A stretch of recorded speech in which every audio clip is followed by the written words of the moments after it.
Jordan Anderson and Austin Pez Howell.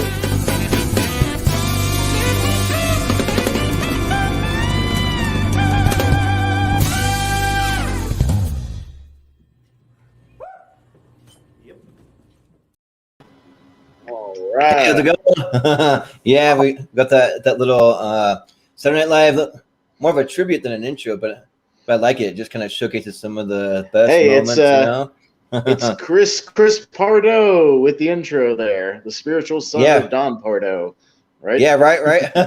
Yeah, so that's the shout out to Chris Engel there for doing us a little intro. He's got a theater background, so he did us the voiceover. So yeah, we appreciate that. Mm-hmm. But yeah, welcome to Live from Movie Hero.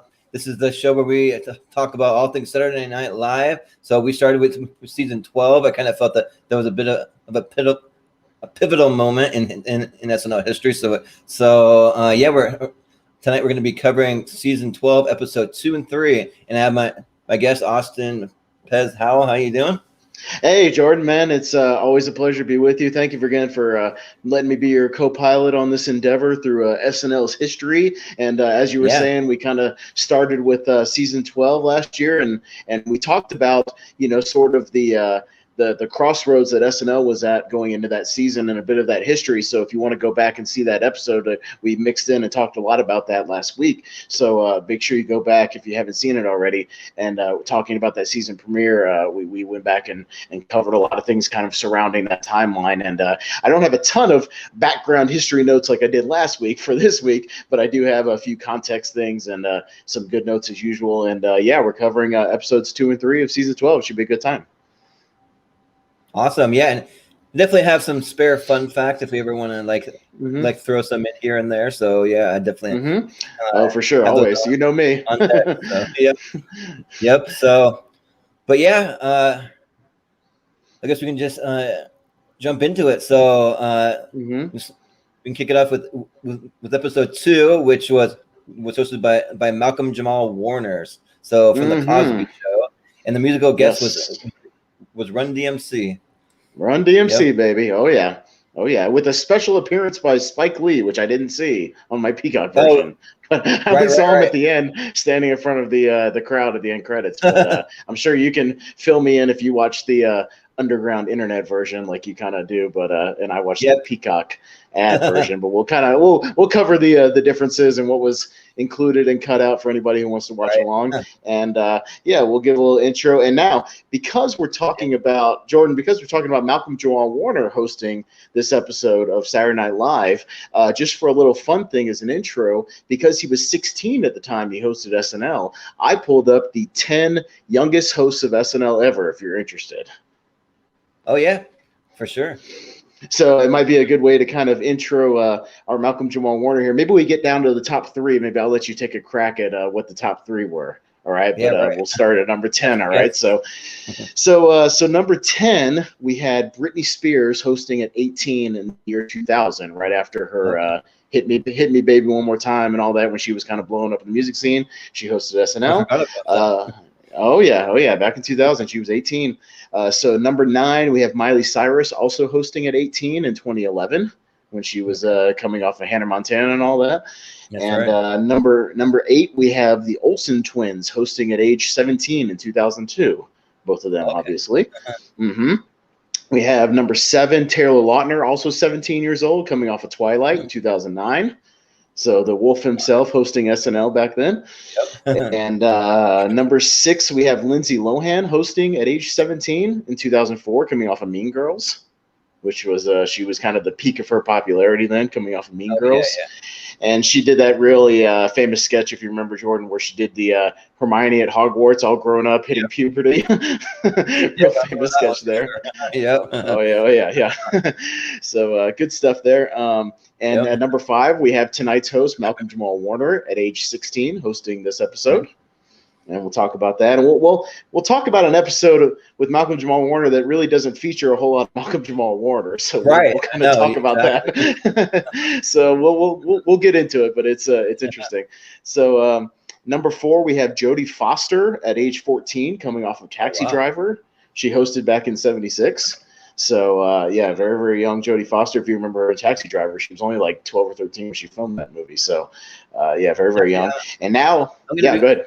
Well, I was going to say I'm going to be watching Taxi Driver for the very first time this week for an episode of my other show, Blind Spot. So probably watch it.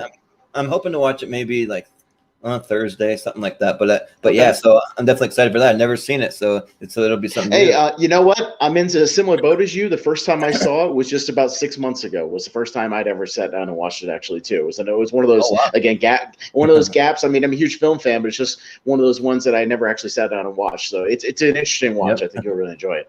And it gives the Joker movie that just came out a whole lot of context because it kind of takes a lot from Taxi Driver. So yeah. Oh right. Enjoy that. All right, so here we go, Jordan. The top 3 youngest hosts ever. Do you fancy a guess? Maybe at number 3. Well, I have some guesses. I'm gonna say maybe Macaulay Culkin. Is that Macaulay Culkin is number 2. He hosted at age 11 back in 1991. Obviously, coming off of Home Alone. I'll give you a hint as to number 3. The host in particular had a very memorable appearance on Church Chat. Can you remember? Church. I'm trying to think who would be that young at the time. Because I think I probably know what number 1 is, so I don't want to. Gotcha. I want to give that away, but I think. I don't know. I'll just say Elijah Wood. That's just a guess. No, but you're kind of in the ballpark. It was actually Fred Savage at age 13 from the Wonder Years. If you remember on Church Chat, he played the church lady's, I think, niece. He put the costume on and did the church lady, little strut around with the church lady. Yeah, it was kind of a real famous thing for him. So he was coming off the Wonder Years, and he hosted at age 13. Now, as you said, Macaulay Culkin was number 2, and you said you think you know number 1. So do you know number 1? I think number 1 is Drew Barrymore. Is that right? You are correct, sir. Absolutely. Yep. Drew Barrymore hosting at age 7, coming off of E.T. in 1982. She hosted. Wow. 7 years old. So she talks about it and says, really, the only thing she remembers, I've seen interviews with her, is just kind of the chaos of the week and getting ready for the whole thing. So it was kind of a blur to her when she actually got to Showtime, which I can imagine at age 7, you're hosting SNL. And if I remember right, she really only did about 1 or 2 actual sketches on the show, because it was just, it's a live show at almost midnight at night, so it was just one of those things. I think she only showed up kind of in the opening and maybe one of the sketches throughout the show. But still very historical, 7-year-old hosting SNL. So there we go. Right. So that's your top 10. Yeah. Right. And also, I didn't even realize Malcolm Jamal Warner was only 16. Like, he looks a little older to me, but I guess he's only 16. Yeah. He looks like he could easily pass for like a 20-year-old, 21, something like that. Which makes for an interesting thing in the PSA sketch he has coming up that we'll talk about, in the actual episode. Right. So we'll talk about that. I'm gonna make a little more sense to me. Yeah, but he had but they tapped him for this episode because a lot of people don't know he was actually nominated for an Emmy his first season of the Cosby Show in '84 for supporting actor in a comedy series. So I found that out kind of doing some research. So so we got this is October 18th of 1986, and let's get to the cold open here and talk about it. Yeah, so I don't know if you had the little thing, so that they have a thing where they talk about the Mets in the World Series, like to kind of preface it, and why I bring it up is because they actually do it for both of these episodes. So it was a stretch, and I actually did some research on the actual World Series that was going on there. And it might be more prevalent to talk about it in the next episode because there was a very famous sports moment that happened in the game that came on the night of the next episode. So we'll table the Mets discussion until episode 3. Right. Yeah. So I've got some info on that. So we'll table it for now and we'll come back to that. Yeah. So the first thing that I have is just the thing with Phil Hartman Whitney Brown talking about crack. Did you get that? Yeah, it was the kind of the two yokels kind of sitting on the porch, and it was Phil Hartman was kind of standing up in front of the camera, and then you had A. Whitney Brown just doing the thing that I'm real familiar with this type of stuff because I have family from Mississippi, so it's all these old timers that just sit on the porch all day, and some of them just don't say, like, literally A. Whitney Brown's portrayal of just a guy with like a overalls and a baseball cap, just kind of sitting real still in a rocking chair, just staring at nothing, kind of really hit home for me. I've actually seen that in person. So but as you were saying, it's kind of it's a weird thing that it touches on several of the episodes I think we're talking about was the big crack epidemic in the 80s. And so there was that whole like crack is whack, all those PSAs and things like that. And it's very prevalent, like, yeah, there's a lot of crack-related jokes and sketches and talk about that. So it's kind of these yokels talking about how crack is bad for you, but for an unusual reason. Yeah, right. And actually, so I used to live in the South for a little bit too. I actually lived in Texas for a couple of years, and I always remember that like during the day, it would always be really hot, but it always cool off in the evening time. So everyone would always come out on their porches in the evening time, and like down south you just have that real southern hospitality, so you can walk down the street and you can wave to people, and you can like even stop like chat with some people. Like the people were actually pretty friendly down there, so like I actually really liked the people down there. So yeah, it's a real brief kind of cold open. It's only about 2 minutes or so, but the idea is that Hartman's kind of, he does all the talking while Brown is just sort of sitting there silent on the rocking chair, and Hartman's just kind of talking about how this crack thing is really bad because, well, I mean, if you die, you can't sit on a porch and wave at people. And you see A. Whitney Brown just kind of doing this wave in the background, just silently kind of looking up and waving. And it's just this whole like backwards thing about how, you can't die because you won't enjoy life sitting here on the porch just staring at things. So it's this real like yokel sort of thing, but I mean it's okay. It's not the greatest cold open I've ever seen, but I kind of enjoyed it more the second time around. I was watching Brown in the background the whole time, and his kind of stares just off in the distance are pretty funny for what it is. And like when he says, like, I forget what their character names are, but he's like, Phil Hartman, he tells him, he's like, wave, and then he just kind of sits there. He's like, wave to the camera, sit down like a second time, and he's like, oh, okay. Yeah. So it's just a real quick open, and then they cut to Brown, and he does the Live from New York Saturday Night, and we kind of go into the open from there. Which I didn't get a. You'll have to inform me if you saw it. I didn't get a Malcolm Jamal Warner monologue on mine, so you have to tell me what he was talking about there. Oh yeah. So I got the monologue, and it's actually pretty good. It wasn't like great, I would say, but like he just kind of just talks about like what it's like to be just a young kid hosting Saturday Night Live. He's like, I'm just like everybody else. I ride to work in an ordinary limousine to an ordinary show, the Cosby Show, and he's like, I'm a little nervous because I don't really consider myself a naturally funny guy, but the writers told me not to worry. If you fail, then at least you won't have a bunch of people laughing at you. So like he had kind of a few of those little jokes things. So it wasn't like anything laugh out loud, but I mean like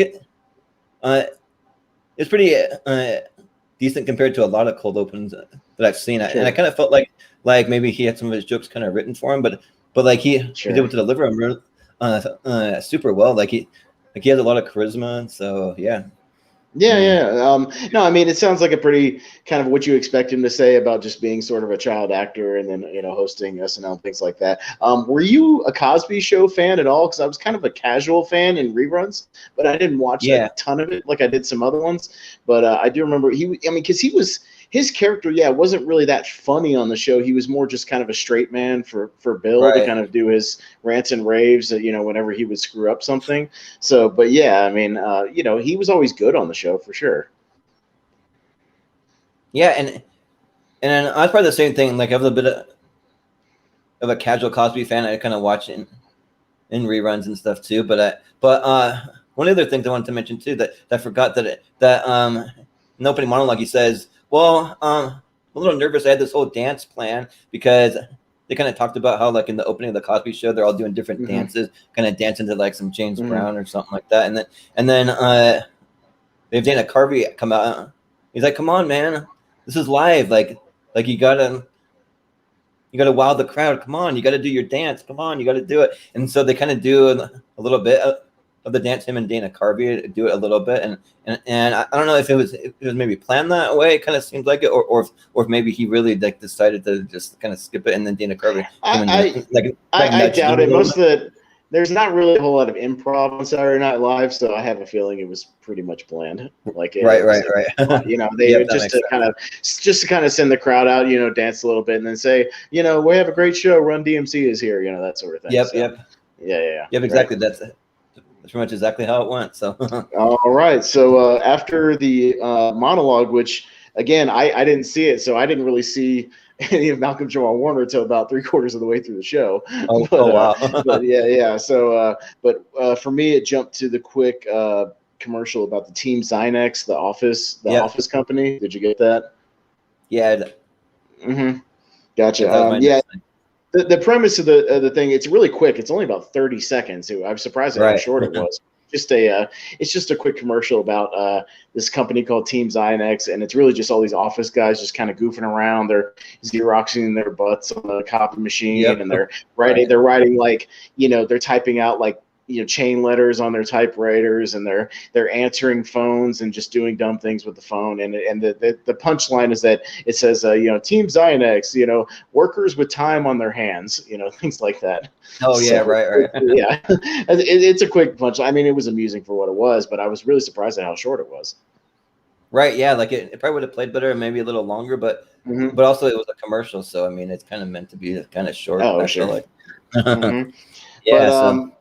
Yeah, from there we jump into one of two sketches on the show, actually, that I had seen before, because there are two on this episode that are on the Best of Phil Hartman DVD. And the first of which we get right here is the Phil Donahue show. Yep. So yeah, good. It was a good opening, but yeah, please go ahead. I made you cut you off. Go ahead. Oh no, you're fine. Yeah, so I just kind of like how they Phil Hartman playing Donahue, like you said, and then they pretty much have all the women in the cast on there, and like just like talking about like all the different drama things going on. But then they start taking questions from the audience, so that they have John Lovitz stand up, and like he's trying to ask them, but they're just like completely into the guy sitting behind him, which is Kevin Nealon. They think he's some handsome, kind of super good looking guy. Yeah. So just like, can you move, please? I'm trying to get a good look at the guy behind you, and then I think Victoria Jackson. She's like, "You live in the city? Do you need a ride home? Like can we hang out later or something?" Kind of thing. Well, to give a little context, the topic of the Donahue show in this sketch is he's talking about women in exploitive and abusive relationships. So he's talking about these women that let these guys kind of run all over them and take advantage of them, things like that. And the idea, I don't know if were you familiar with Phil Donahue, like when you saw this, like at all? I know some people out there may not be familiar with him at all. Okay. Yeah, so like he was kind of like a Maury Povich kind of thing, wasn't he? Is that kind of well, you know, the idea was in the late 80s, early 90s, there was like a ton of these sort of tabloidy exploitation daytime shows. There was actually like a lot of them. Like there was a ton of them. There was Donahue, there was Morton Downey Jr., you had Geraldo Rivera, you had even Oprah, really, when she was starting, even did stuff like that, you know, doing satanic panic shows and punk rock shows. And, you know, they all did these shows about, all these punk rockers or these Satan worshipers, and what's going on with all these kids today, and They would have like the racist shows, where they bring on, Sally Jesse, you know. So there was like 100 of these in daytime television. Yeah. And Donahue for the most part, he kind of strayed away from it until the late 90s, or I'm sorry, until the late 80s, early 90s, and then he sort of jumped in because that was the stuff that was getting the ratings. And so the idea of this one is that it's these exploitive relationships, and he goes on these long, Phil Hartman does a great job. He goes on these long tirades. He kind of cuts people off. He doesn't let people finish sentences. You know, he sort of dominates the entire conversation and doesn't let people get a word in. And he's really, really good in this sketch. He's really great. Yeah, I think that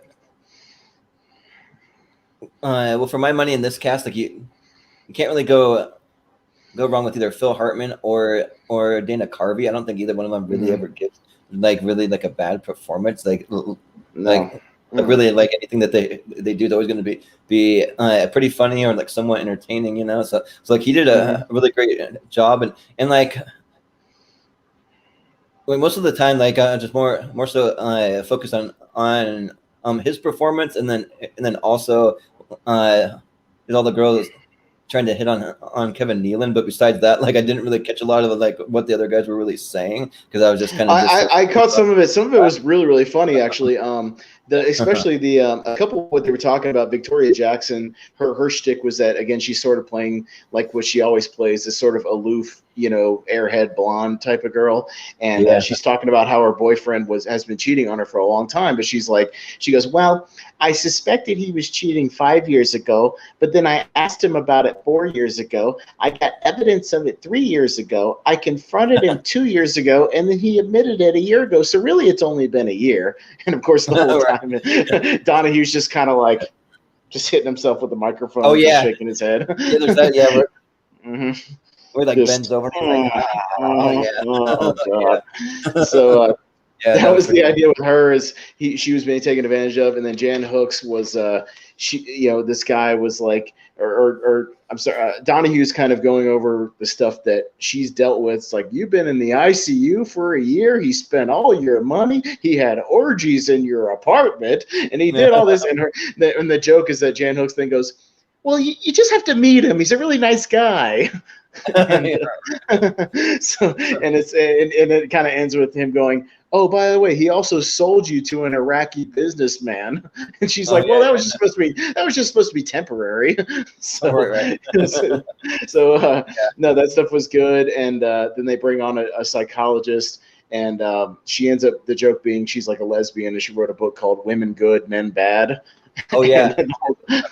So the thing is, how'd you come up with Women Good, Men Bad? But the whole thing kind of culminates with what you were talking about with Kevin Nealon is like yelling at his girlfriend or his wife in the audience and being kind of abusive, and all the girls are kind of peeking over, going, "Ooh, he's really hot. He's really attractive."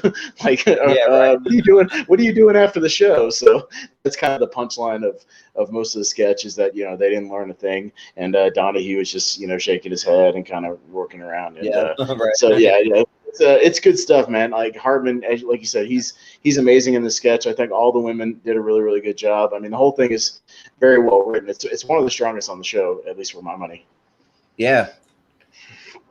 Yep. Same with me. So yeah, I guess I think it's into the next one. So the next one I had was the Crosby Show. Did you have that one?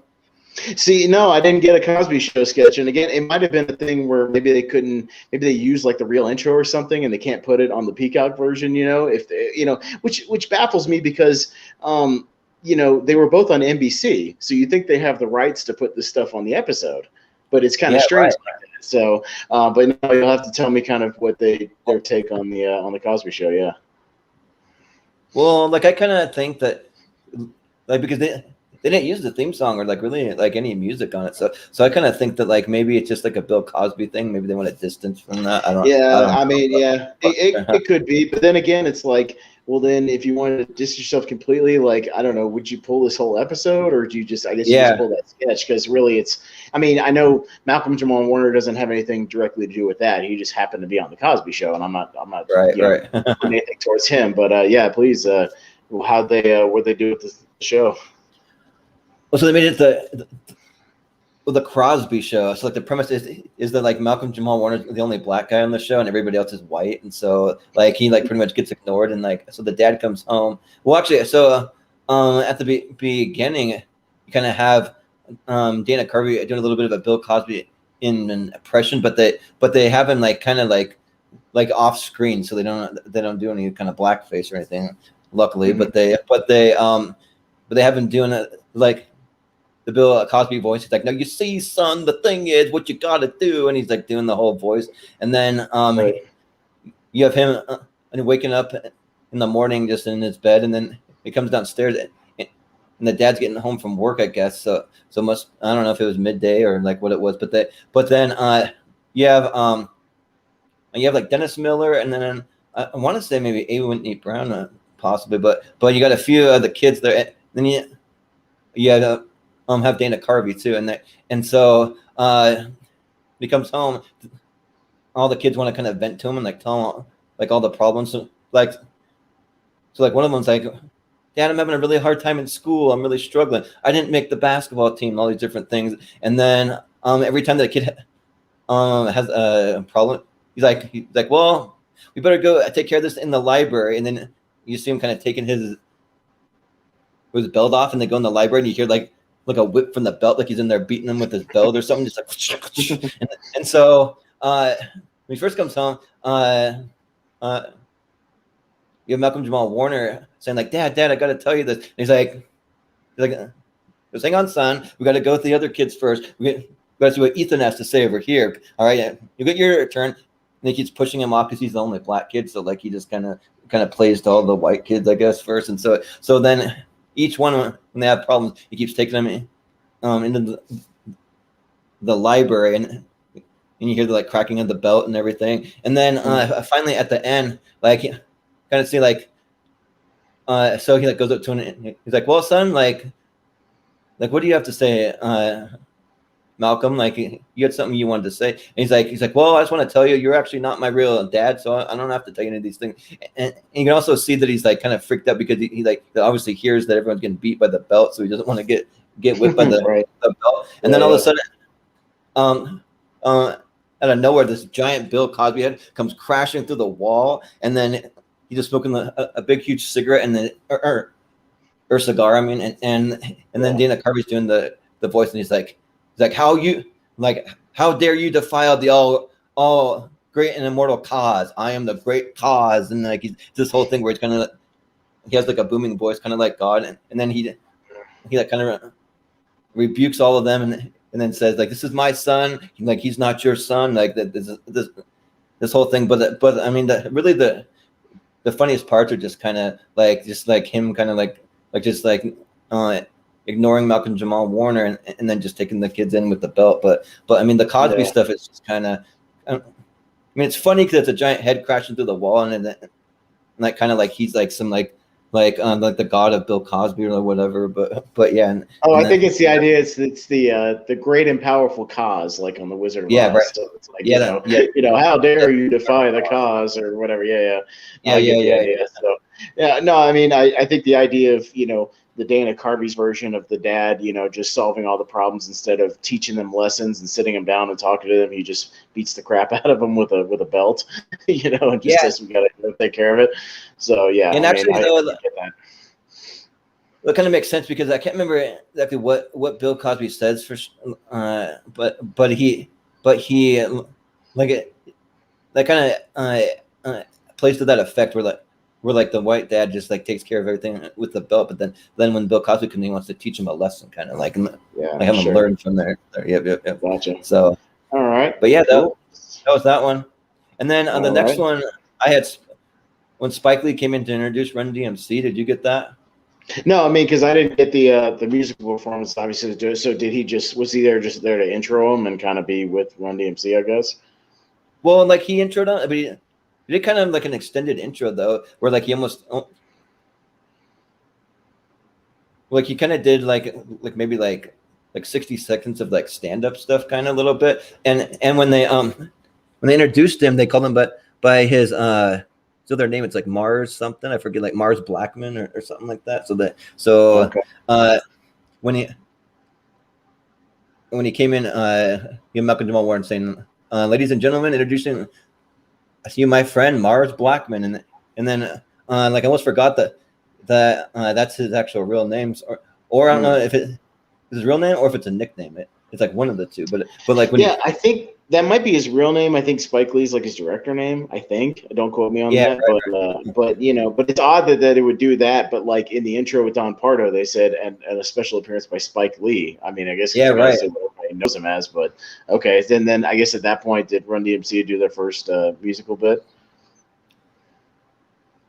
Yeah. So like before that though, so like Spike Lee, like he says a little thing about like how like rock concert are like like super like intense, and like you have people at like some rock concerts get real crazy, and they start having a mosh pit and they start lighting things on fire. But when you go to a hip hop concert, everybody's grooving. But the thing is, you got to watch out though. Like there's a lot of people there that might jump you there, and then that cuts to this other scene. You see Lorne Michaels like surrounded by Run DMC, and he's like, I swear I didn't take your wallet. I didn't touch it. I didn't do it. And they're like, come on, man, you're gonna get it. And they're like almost like they're like some kind of gang trying to like beat down Lorne Michaels or something, which is kind of funny. Okay. Sure. But then Run DMC performed.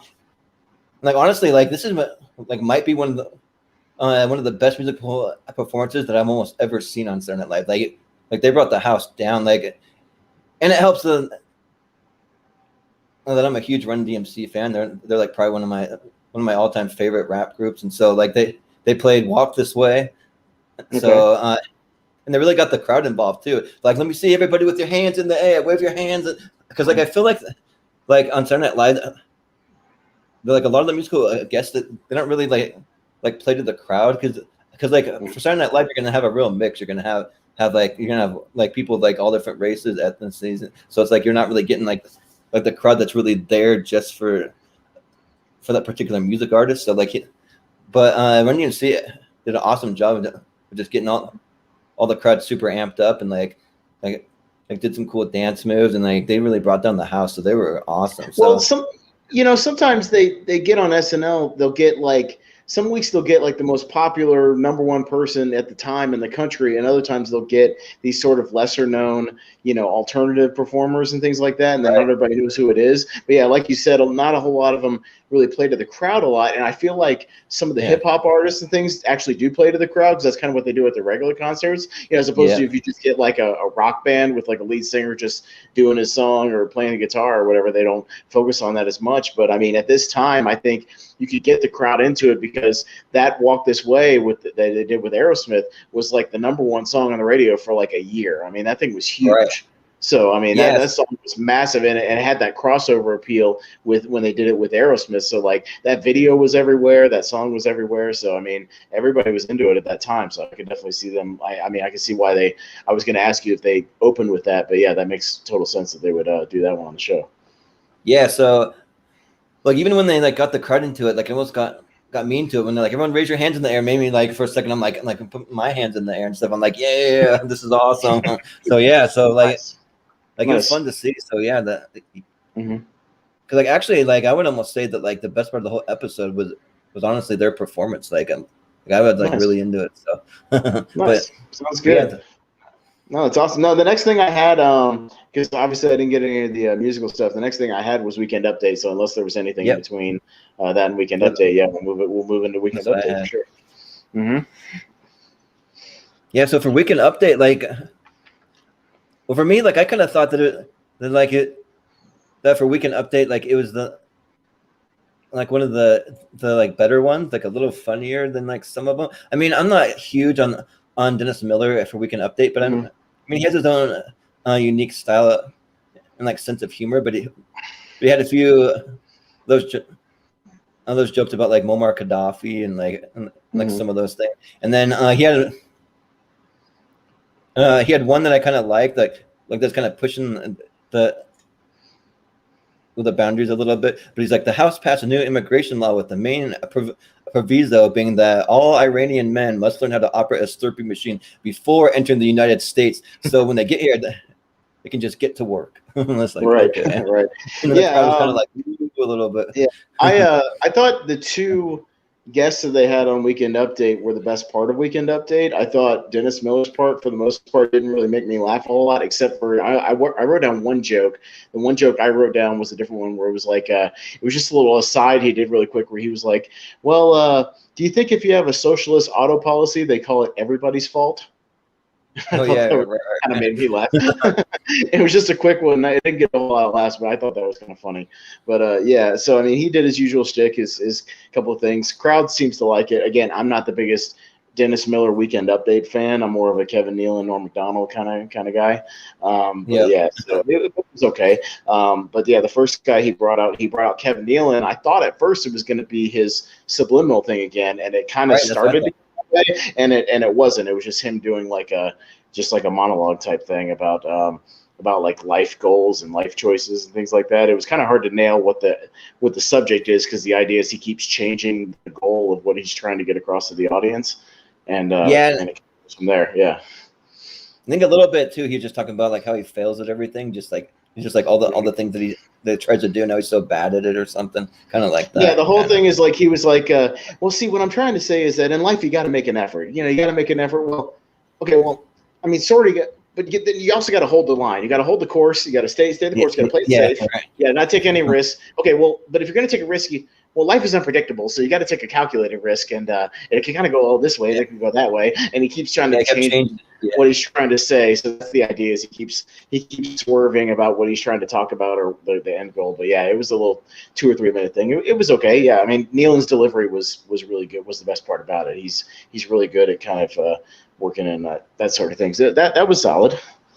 Yeah, and then the other, I guess they had Dana Carvey come on, pretty much doing like a spot on impression of Casey Kasem. Like, dude, it was right on. And another little trivia bit about this, he did the Casey Kasem impression in his audition. So that's another piece of his audition that 2 episodes into the show, he's already worked like half of his audition into the show, which is kind of amazing. But he did the Casey Kasem for Lauren in the audition. So, but yeah, he's dead on. And if you don't know who Casey Kasem is, which some people might not, because I think, didn't he pass away about 10 years ago or something like that? He passed away a little while back. But I used to listen to him on Saturday mornings or something. Yeah, he would do like the rock countdown and all that.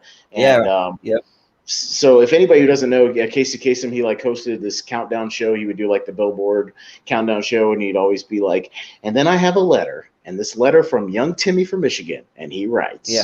And he does these really specific, pauses, and and there you have it. Let's get to the countdown. And number 3. And number 2 and number 1, it's this very specific thing, but his impression was absolutely dead on. He was really great. All the mannerisms, all the pauses, really, it was the highlight of Weekend Update for sure. I think it was the best part of it. It was like at number 1, we have the band Queen with "We Will Rock You." Yeah, he just takes them like he takes those pauses. Yeah, it's really great. But yeah, it's worth checking out. Yeah, his Casey Kasem was pretty, and it's one of those ones I forgot that he did on the show, but I can see why, because it's really great. Yeah, right. But so next one I had, and again, tell me if it's the same or not. I had the Malcolm drunk driving PSA. Oh no, so they had one before that, which actually I'm surprised that they cut it out. I don't really know why, but you had a pretty funny sketch that Phil Hartman and John Lovitz doing like one of those old kind of like what do you call it? Like an old like method actor where he's like, all right, he's like, come in here, you got go picture, you got go picture, man. And then he comes in playing this old actor. His name's Johnny O'Connor. Oh, wait a minute. Like, okay, well, no, it's funny. I had that sketch, but I didn't have it till after the Kinnison. Okay. So I had that later. So maybe they did it out of order on the Peacock thing. Yeah. Yeah, they might have done it in a little different order. Okay. Mm-hmm. So yeah, I did have that because that was the other one I said. That's one of the ones that's on the Phil Hartman DVD as well. Is the old Hollywood sketches on there. So I had seen that one before, and I was very familiar with that one. Like so he comes in when he's like just like super overacting, kind of like he's like really into his role, and he's like, in this movie Yankee Kamikaze, there I was at war and I was gunned down, and like he just like really like gets into it, and then John Lovitz, he's like, you got to get a hold of yourself. He's like Like, you know what? I think you're the worst actor I've ever seen.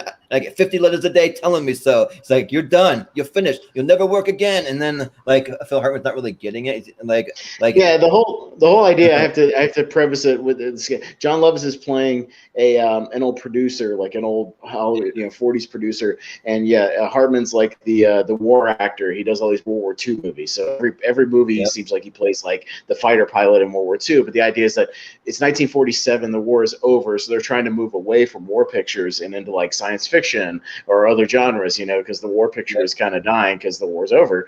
And the idea is that John Lovitz is trying to fire him, but he doesn't understand that he's being fired. He cannot get it through his brain. So John Lovitz will be like, I think you should take a vacation, a permanent one. And he goes, what are you trying to say? Yeah. You're finished, Johnny. You're finished, Johnny. He goes, give it to me straight. Don't mince words. He goes, I think you stink. I think you're horrible. He goes, come on, give it to me straight. Give it to me straight. And he goes, no, I get 500 letters a day. Tell me you stink too. What's the word on the street?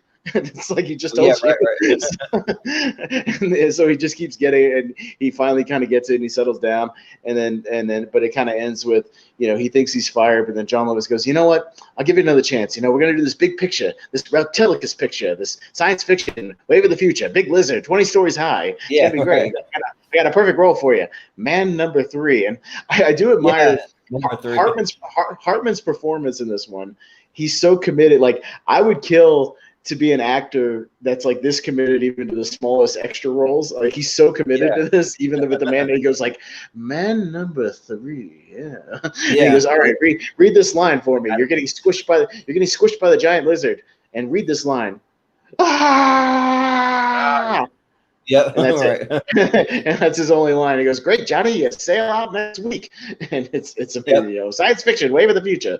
So it's a pretty famous Hartman sketch. Like I said, it's on the Best of Phil Hartman DVD, and I can see why he's absolutely amazing in the sketch. And Lovitz is too. Yeah. And another thing about this sketch, he actually did this sketch as well in his audition. He had Lovitz come out, and they did sort of a condensed version, like a condensed version of the sketch, really just like the back half of it, with them doing the back and forth that really quick. And it was one of the other things that helped him actually get the role. So it's a really, really funny sketch. Yeah, definitely go check it out if you haven't seen it. It's really, really funny. Yeah, but so the next one, we have the Malcolm Jamal Warner PSA, where he's just talking about like driving and like the contract with his parents and all that. Mm-hmm. Yeah, the idea is that it's Malcolm Jamal Warner, it's Theo Huxtable, and he's talking about being this like kind of rebellious teenager. Like, we all in school signed these contracts, and I remember these. Did you ever have these in the school, sort of like DARE and like these drunk driving, presentations? These things they would do like an assembly for, and then you'd sign a dumb thing saying, "I'll never drink alcohol ever," or "I'll never."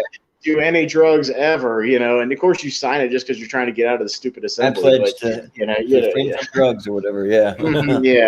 So the idea is it's one of those things that they were big in like the 80s and 90s, and he's doing, well, I got my own contract, and my contract has a few provisions, and my provisions say that when my parents pick me up, they got to pick me up 2 blocks away from the house, so I'm not seen with them, that sort of thing. And they gotta drive a really nice car, and then I get to pick the radio station, and et cetera, et cetera, et cetera. All these like provisions for, if they have to pick me up from a party because I won't drive drunk, that sort of thing. The idea is that he's like 17 years old. He's talking about drinking and driving.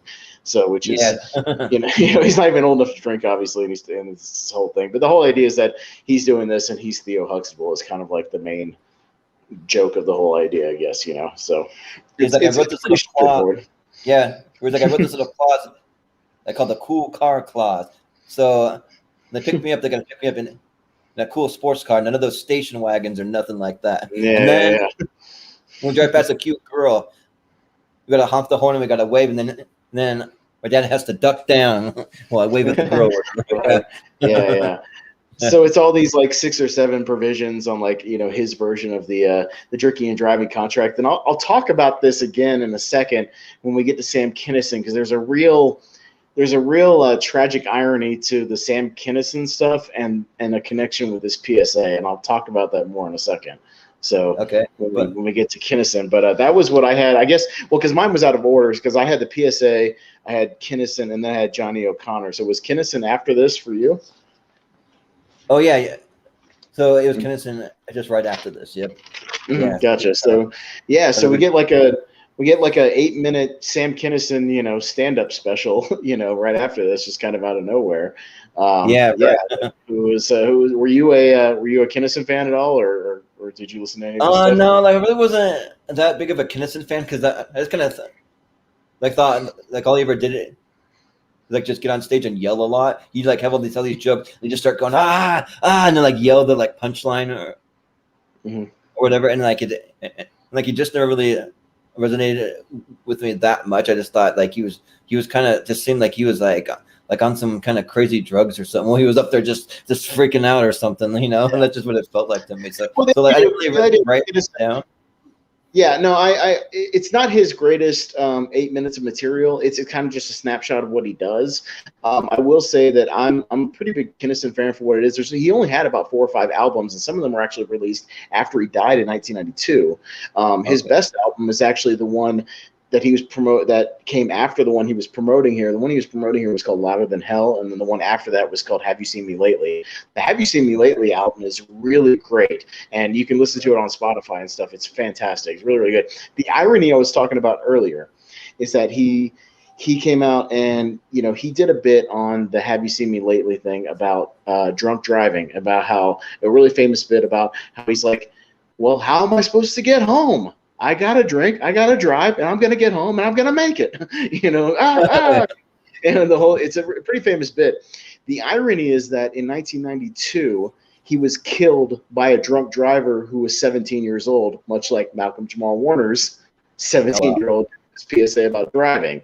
So it's really strange that the same episode, you've got like an underage drinker talking about not drinking and driving. He was the guy who does stand-up afterwards was killed by a 17-year-old drunk driver several years later, and he did a bit about drinking and driving.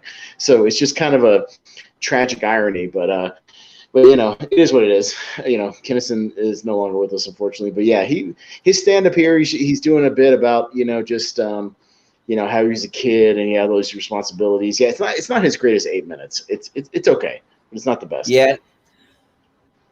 I think for me, really the only thing that I've really heard from Sam Kinison is like probably his very first album. So I really haven't heard a lot from him. So probably if I listen to him more, I'll bet that I probably would like maybe some of his later stuff, but I just haven't heard it. So yeah, if you go and listen to the '88 Have You Seen Me Lately album, it was actually nominated for Grammys and stuff. It's really, really good.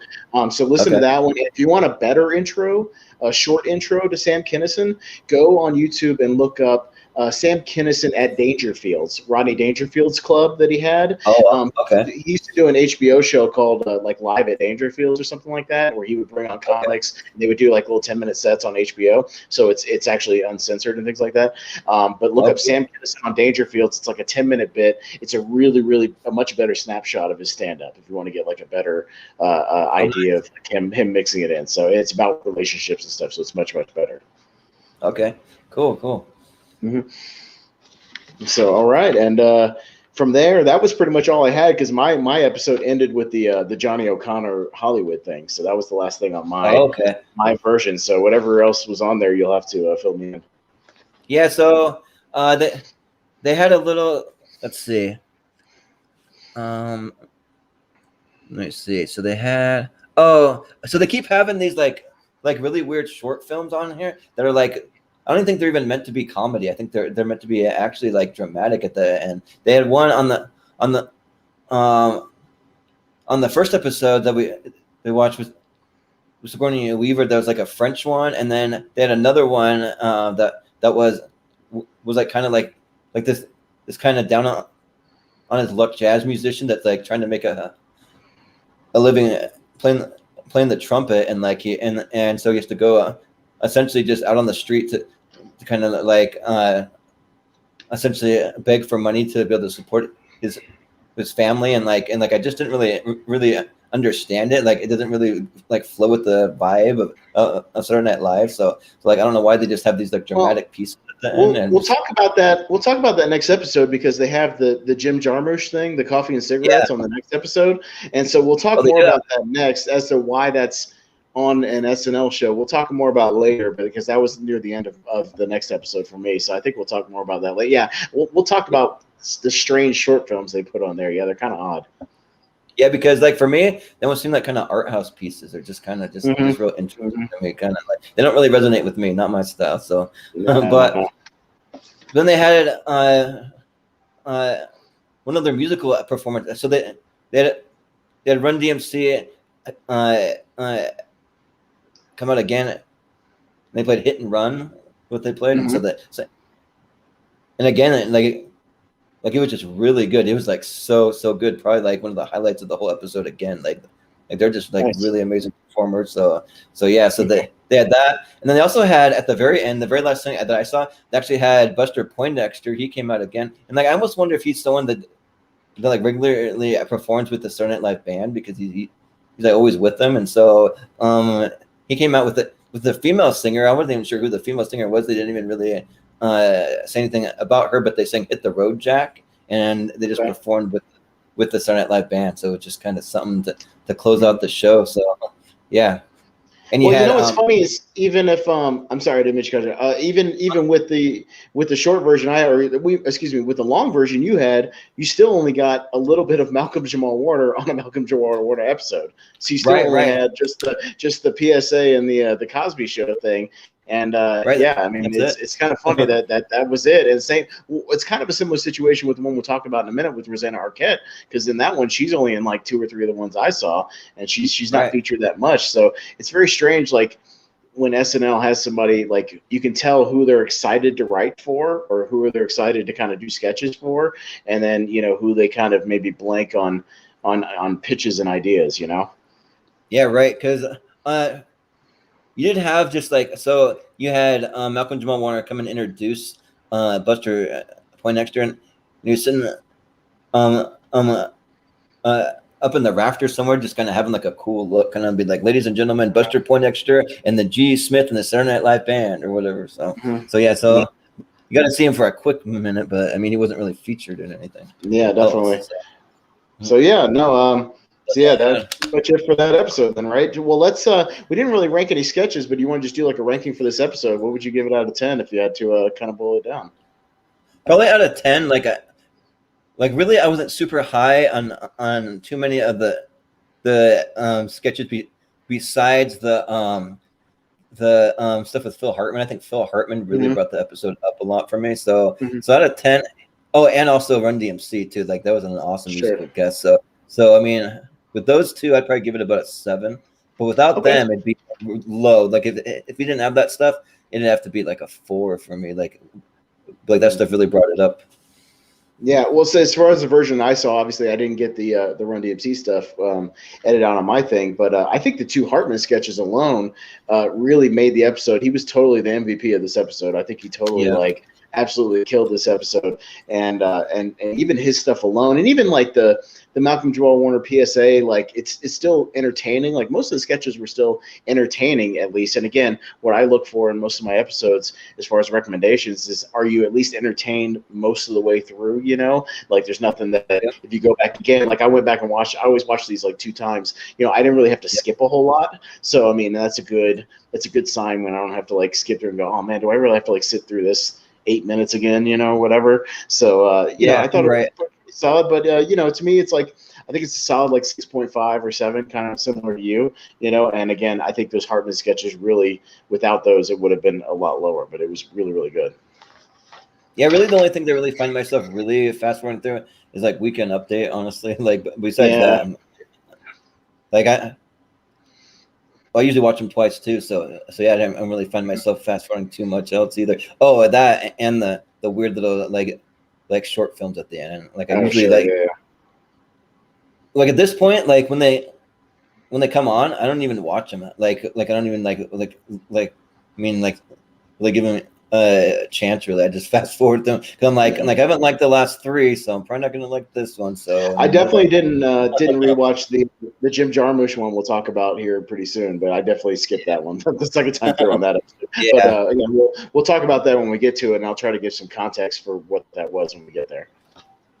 Oh, and also too, I wanted to just mention that I can't remember if I said this up top, of the episode premiered October 18th, 1986. So we're getting close to Halloween. Even the next episode's kind of a little more kind of more Halloweenish.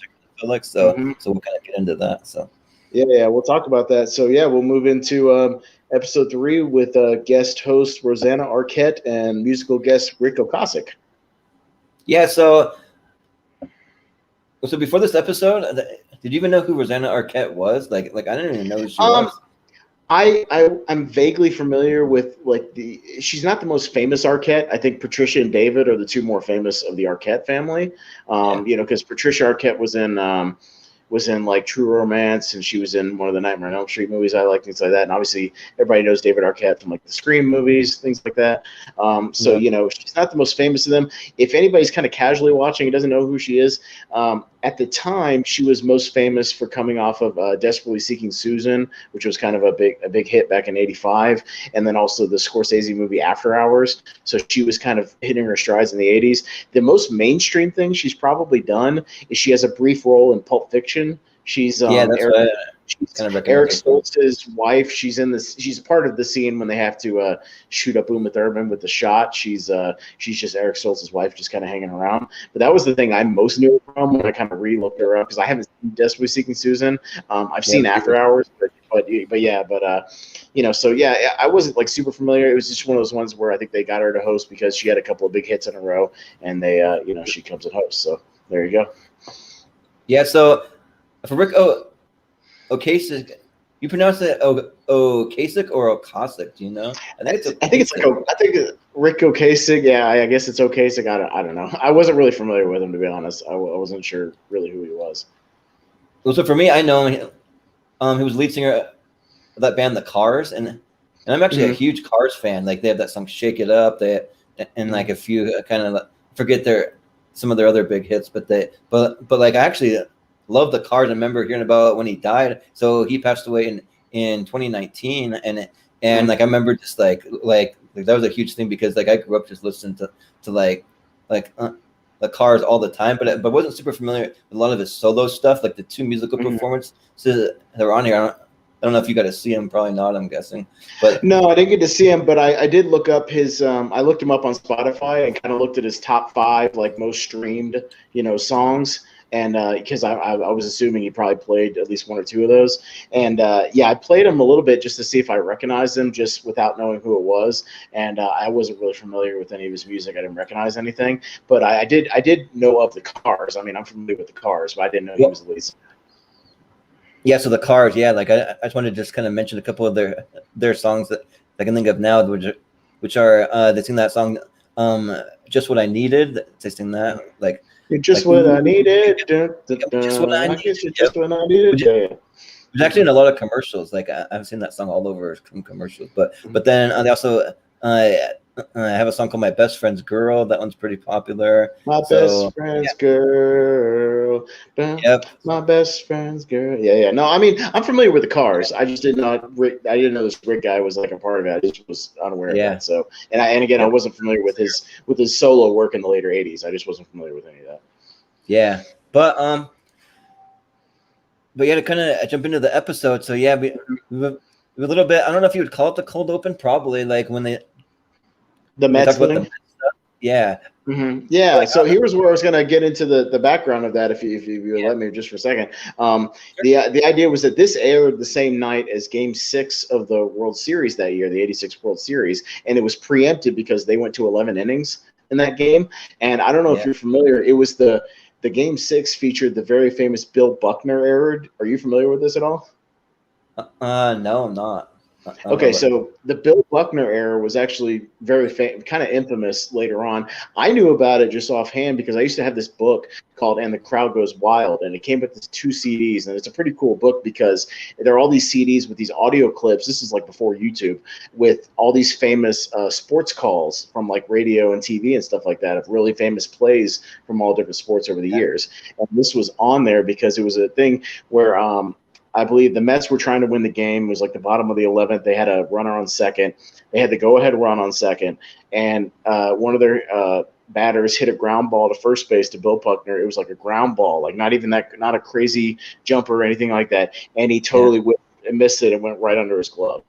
And it was one of the famous things, and the call is a real famous one because the guy's like, ground ball to first place, gets by Buckner. The Mets will win the game. And the crowd's going crazy. And so what it was that this was part of the I'm sure you're familiar with the curse of the Bambino, the Red Sox curse. That they tried to break for the longest time, and this was the closest they came to breaking it because they were up in the series 3-2 at that point, and then the Mets won the last two games. So they won that game 6 to tie it up 3-3, and they ended up winning game 7 and won the series. And the curse continued. So, and they didn't break it till whatever it was, 2005, 2006, something like that, when they finally won.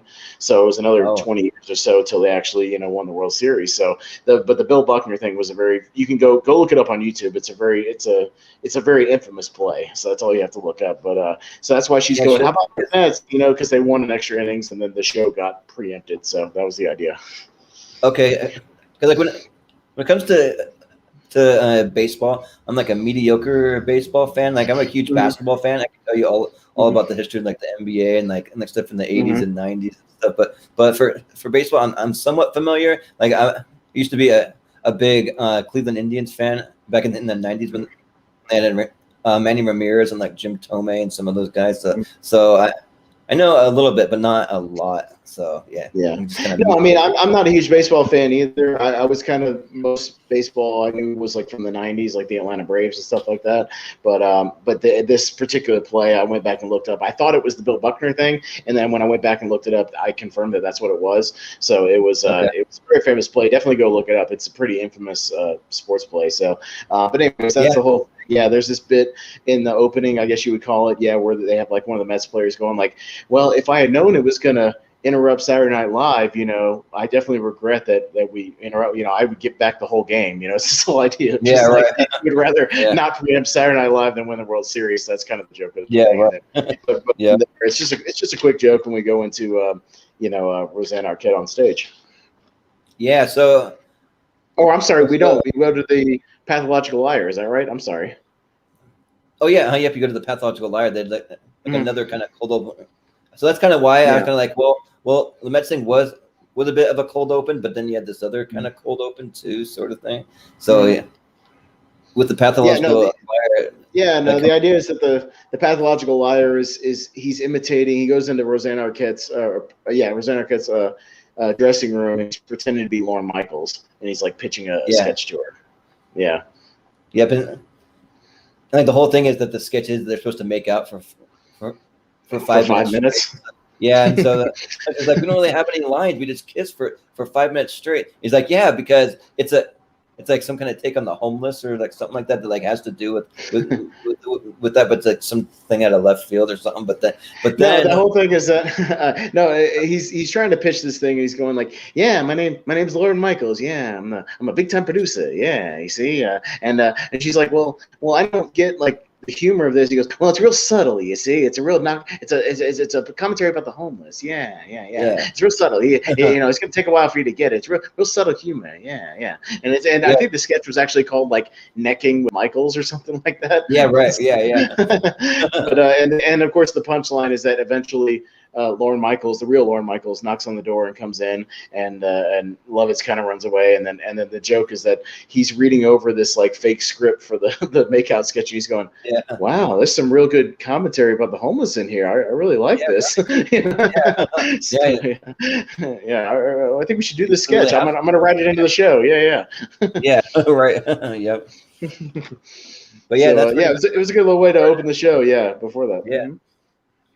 But yeah, so you have the opening monologue. I wasn't really like very impressed at all with the monologue. I thought it was kind of like stupid. Like I didn't like it. Like it's, but like I don't even remember. Like she made some kind of political references, kind of thing. But she couldn't actually say names. She had to allude to it or something. Yeah, the whole thing is it's really only about a minute and a half. Like they kept it really, really short. I'll say at least. But the whole thing is that I can't really say like Democrats or Republicans or say specific names of presidents or governors or whatever. So that this really bad person who's in a high position of power, needs to change this, and there's a party in power that can do this, but again, no names. So she's just kind of the whole thing is she's skirting around it, but like it's really, you could tell they just didn't have a whole lot of ideas for her, because at the time she was kind of a political activist. She'd been going on a lot of shows like talking about stuff, and they were just kind of like, okay, just sort of do that for 90 seconds and we'll just move on with the show. Right. Yeah. Yep.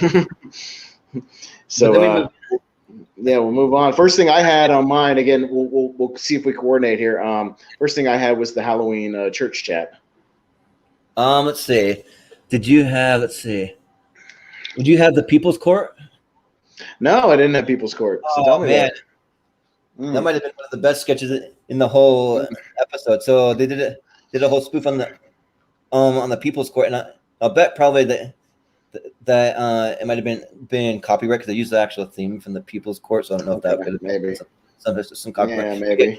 Kevin being like the little guy that interviews people like before and after, and then like does all the narration. He's like, the plaintiff is suing so and so because of this for damages, blah blah blah. But then you have John Lovitz come in as the devil, and he does one of his famous devil sketches where like he's so like the whole premise is that you have Rosanna Arquette, and then you have Jan Hooks playing Rosanna Arquette's mom, I guess, in there, even though they kind of look like they're the same age, sort of. But saying that she sold her soul to the devil to have great success in the hairstyle business, and so she thought that it was a bad deal for her, so she's trying to get out of the deal with the devil. And then you have Phil Hartman as the judge. And so like he's just like a real strict kind of like hardcore judge, and like that, and then like presenting all this evidence, and then so John Lovett's like, yeah, so I loaned her $2,700 in exchange for having a perfect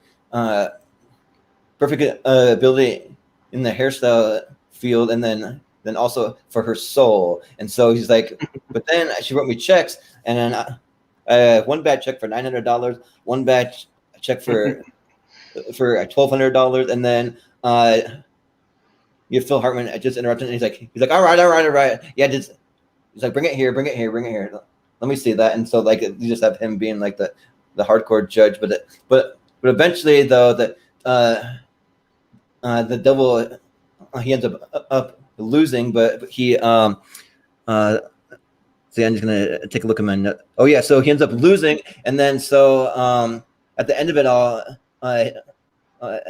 he goes back out to Kevin Nealon. He's the guy interviewing people. So he goes up to the devil. He's like, "Oh, here comes the devil. Let's get his thoughts on it." And he's like, "Get that out of my face!" But then he like jumps back in. He starts trying to like hypnotize people. He's like, "You will follow me. Like Satan is your master. You will follow me. Believe in Satan or whatever." And they're like trying to haul him out of there while he's like trying to do that. But overall, it's a pretty hilarious sketch. Like it might be one of the best sketches. So I mean, I'm guessing maybe there's some copyright stuff in there, maybe, but. Yeah. That's unfortunate because I would have liked to have seen that instead of the Jim Jarmusch short film. Right. Can we substitute that in my version? Yeah. But it's funny. I didn't know People's Court was around that early. I thought People's Court was like a '90s thing. So to see it was '86. That's something I didn't know that. But they had the whole thing about like the Honorable Judge Wapner. So like saying that like Phil Hartman played Judge Wapner or whatever, which like I didn't realize that like that's where the Judge Wapner comes from. Like I didn't really put two and two together until I saw this sketch, because when I watch the People's Court, I'm used to seeing that like woman who like does the People's Court nowadays. Yeah, I think they had a couple of different like judges over the years, and I think that woman's been doing it for the longest. I think so. But I think it was different people back in the night. Like I said, I just didn't know it was in the '80s. I thought it was like a '90s thing. Personally. So yep, that was that. But then the next one that I had was the church chat. So I saw church chat for sure. Yeah, it was kind of a Halloween church chat. Yeah, right. So a lot of references to Satan, and like one of them, like when she opens up the jack-o'-lantern. Like, it's like, oh, what do we have here? You have a raging in Inferno, satanic hellfire. Right? Yeah. So yeah, she's talking about Halloween just being kind of a devil's holiday, and then she first brings out Victoria Jackson, who's like this prize like Sunday school student. She said she had a record for going like 700 Sundays in a row without fail to Sunday school, and she brings her on and starts. Yeah, she only missed one, and the idea is that she's scolding her for literally missing this one last week because her like church boyfriend's grandmother was like had an accident in her house or something like that. She's going, oh well, we just go to Sunday school when we feel like it, when it's convenient now, don't we? You were free to fornicate, weren't you? Yeah, right. Yeah. It's like, oh, who are you gonna fornicate with next? Would it be someone, I don't know, Satan? Satan? Yeah. And you notice this is only the second church chat. They added in the echo pretty early. Like they had the echo on the Satan thing in this episode. Yes, so I guess they picked up on that pretty quick. So that's one thing I noticed. Yeah. So yeah. So they bring on Rosanna Arquette playing herself. And the first thing she says is Rosanna Arquette from the movie Desperately Seeking Satan. Instead of Susan. Yeah, right. Yeah, right. So I thought that was a pretty good way to kind of bring it out. And so yeah, and again, it's the typical thing that church lady does, brings her out and asks if the movie was written by Satan and all this kind of stuff. And just kind of scolding her like usual. And they don't spend a whole lot of time with her at first. She kind of gets more lines in later after Rick comes out. Yeah. So they have Rick Ocasek. He comes out, and then she says, "Oh, well, who do we have here? Is this Keith Richards?" He's like, "No, I'm not Keith Richards. No, sorry." And then right, he starts making like references to like what he's wearing. He's wearing like a bunch of black leather, so like he like associates that to Satan, wearing some outfit like that reminds her of Satan or whatever. So when he came out, he looked a lot like Alice Cooper, didn't he? He was kind of dressed almost exactly like Alice Cooper does. He almost did kind of, yeah, but. Mm-hmm. But one of the funniest things that they play a little snippet from one of his music videos, and you see like some kind of card like driving around someone's nipple or something, and it's just like ooh, like it's like freaking out, like ooh, another tool for Satan. Mm-hmm. No, she's clearly like flustered after she sees that, and Rick is trying to explain. He's trying to explain like the symbolism of like what it means and all that, and she's like, "Well, you know what, Rick? I'm going to say a little prayer for you right now." Oh yeah. And she kind of says a prayer and then slaps him on the hand and gives him a little discipline. Yeah, and like one of the things too that I wanted to mention is that like when Rosanna are kind of, she said, "I'm going to say a prayer against you" or something. So she like says some kind of prayer that's like against her or something. Okay. Right. Yeah. The idea is eventually Rosanna kind of loses it. She goes off and she starts going, "Well, you just sit up on your chair and you judge people. It's because you're sexually repressed and you just hate yourself on the inside and you just take all your frustrations out on all these people." And she goes on this long tirade and church lady's just kind of sitting there, and she's just like, "Well, we really like to hear ourselves talk, don't we?" Mm-hmm. Yeah. And she's like, "I'm going to say a prayer for you too." And then the end she ends up calling her a bitch or something. And so then she's like, "Yeah, well, maybe I'm not the nicest to people, but I mean, maybe I could do a little better there. But it sounds like maybe you just don't like me anymore. Maybe we should just stop doing church chat. Maybe we should just find someone else to come up here and do this or something." You can kind of see her, like, who could it be? Could we get somebody on short notice? Who could it be? Yeah. Who could host the show? Could be Satan. Maybe Satan. Yeah. So yeah, it was it was a pretty solid church chat overall, despite me being not terribly familiar with Rick Ocasek and Rosanna, but you get the idea. It was good stuff. You could tell from the first the one we talked about last week to this one that they really kind of more fine-tuned the lines and kind of fit them in more where they kind of naturally go instead of just kind of throwing the catchphrases out there, really working conversation. So you can tell they probably watched it, they kind of fine-tuned it a little bit, and then they really kind of had it on point in this one. Yep, exactly. Yep. Mm-hmm. I'd agree. So yeah, good stuff. Mm-hmm. But so the next one that I had, I had a commercial for a haunted house. Did you have that one? Yeah, the Leona Huxley haunted house. Yeah. Yeah, that was actually pretty funny, I thought, because Oh, So like excuse saying me, like Leona Helmsley. I'm sorry, Leona Helmsley, Haunted House. Yeah. yeah, it yeah, the Helmsley Spook House at the Helmsley Palace Hotel in Midtown Manhattan, and then So the only yeah, thing you have to know about, I'm sorry, just for some context for anybody who doesn't know who Leona Helmsley was, in a nutshell, she was like the female Donald Trump of the '80s, basically. oh yeah, yep, She was kind yeah, of this like hoity-toity real estate mogul business lady who was like full of herself and had like a big ego, and then she fought like tax evasion charges, sort of like Trump and things like that. So she was kind of just the female version of that. And yeah, this sketch was all just about like her just being like, we have the absolute best thing. We get real skeletons and real eyeballs and real yeah, human blood coming out of the walls. She prides herself on everything real being cow eyeballs, yeah, yeah, yeah. so, yeah, but you will get the most luxurious haunted house experience you can get for your money and things like that. So it was pretty good stuff overall. At the beginning too, like, well, I kind of wonder if like Phil Hartman was like part of her crew, or if they were kind of just. I'm pretty sure that he was, but like at the beginning, you have him saying like, "Are you fed up with cut rate haunted houses? Well, we have something for you." And then like she comes in and starts going on, Sure. and then the whole time you have Phil Hartman just kind of looking at like, yeah, yeah.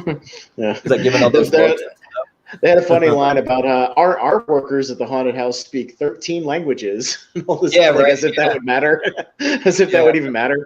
But no, it was good stuff overall. Yeah, it was pretty solid for a while. Like again, I had to refresh myself. I recognized the name, but I kind of had to refresh myself on who she was because it was a real '80s thing. Yes, but once I kind of looked her up, I was like, oh yeah, I remember stuff about her. Yeah, for sure. Yep. But next thing that I had was a musical guest. So Rick Kasem performed a song that I'd never heard before, and honestly wasn't really too impressed. So I just kind of like, but. And again, I wasn't really impressed with the stuff I heard on Spotify. I looked up his top like 4 or 5 stream songs on there, his most popular ones, and it was like typical '80s stuff. Like it didn't really hook me or whatever. It was okay. Like he was definitely better with cars. I'd just say kind of like you really need to look, like if anyone's watching this episode, you can pass on his solo stuff, just like cars. All right. I had a pork commercial, the first one. Yeah, I had the first pork commercial too, and also too, I noticed that we had a couple of comments just to refer to something a little earlier. So okay. You have a Jacksaw Drifter. Spike Lee's real name is Shelton Lee Jackson. So I don't know where the Mars. That must be like another nickname that he has. Maybe I don't know. That's my dad, by the way, watching live. Oh yeah. Oh nice. Drifter is my dad. So there you go. Thanks, Dad. For the context. Yeah. Yeah. And then also too, he put a little thing. Phil Donahue has been married to Marlo Thomas for over 30 years. Huh? Yeah, interesting. Well. I had no idea. Yeah, Donahue was on the air for like 35 years or something like that. He was on the air from like 1970 to like almost like 2000 or something. He was on the air for a really long time. Yeah. But yeah. So the next I think was the first pork commercial, which I didn't really get. I mean I like got what they're going for, but I didn't really find it. Yeah, I felt like they had this idea for like, just how pork is really like not great for you overall. Like a lot of people, skip it because it's like probably one of the worst meats you can eat, really, like even though it tastes really good. The idea of these sketches is like, it's basically the punchline of most of them. It's like it shows somebody doing something, and it's the punchline is always like basically eat it while you still can, while you're still healthy, while you're still young, So the first one shows like Kevin Neal, and he's like doing this pole vaulting thing. He's supposed to be like an Olympic pole vaulter or something like that. Yeah, and he's just doing this monologue about how like I have to follow a strict diet regimen and be in tip-top physical condition, so I eat pork and I eat it while I still can. Stuff like that. Right. So, yeah. So I mean, it was kind of amusing, but yeah, like I felt like they could have stopped it right there. They didn't need to do like another one later in the show. Like when they did the other one, I was like, okay, yeah, I kind of got the joke like the first time. I'm good. Yeah, but yeah, right. Mm-hmm. Yeah. But after that, Weekend Update was the next thing. Mm-hmm. Yeah. And I didn't have a whole lot on on Weekend Update, especially this one, other than like one joke or two, and I guess the only real person they had on there was the A. Whitney Brown thing, right? Doing the big picture thing. Is that right? Yeah, and and for me, like I've never been really like big on the big picture thing. Like for me, Whitney Brown, I don't really think it's all that good or really. No, really we talked about that the last time. Didn't he do one on one of the other episodes we talked about? Yeah, he just does these like monologues, and to me, they're just not that funny. He had one good joke. He was kind of talking again, going back to the crack thing. He was kind of talking about like morality and then like the crack epidemic and stuff like that.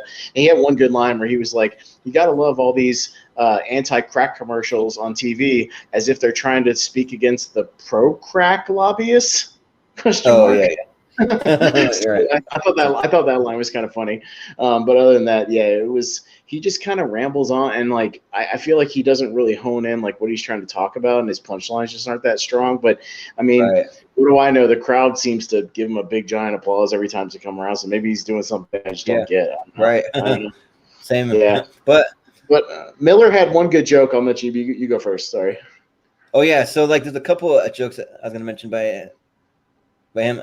One of them was the Joan Rivers joke that was like where she's like the stress of Joan Rivers' show is really taking a toll on her. There's reduced her to this, and it like cuts to some kind of weird looking like super skinny puppet or something that looked really freaky looking. I'm like, what the heck? Like we laugh, and then he's like, it's just a brutal business, ladies and gentlemen. Oh. Yeah. I wrote down the tit for tat joke. Was that the one you wrote down?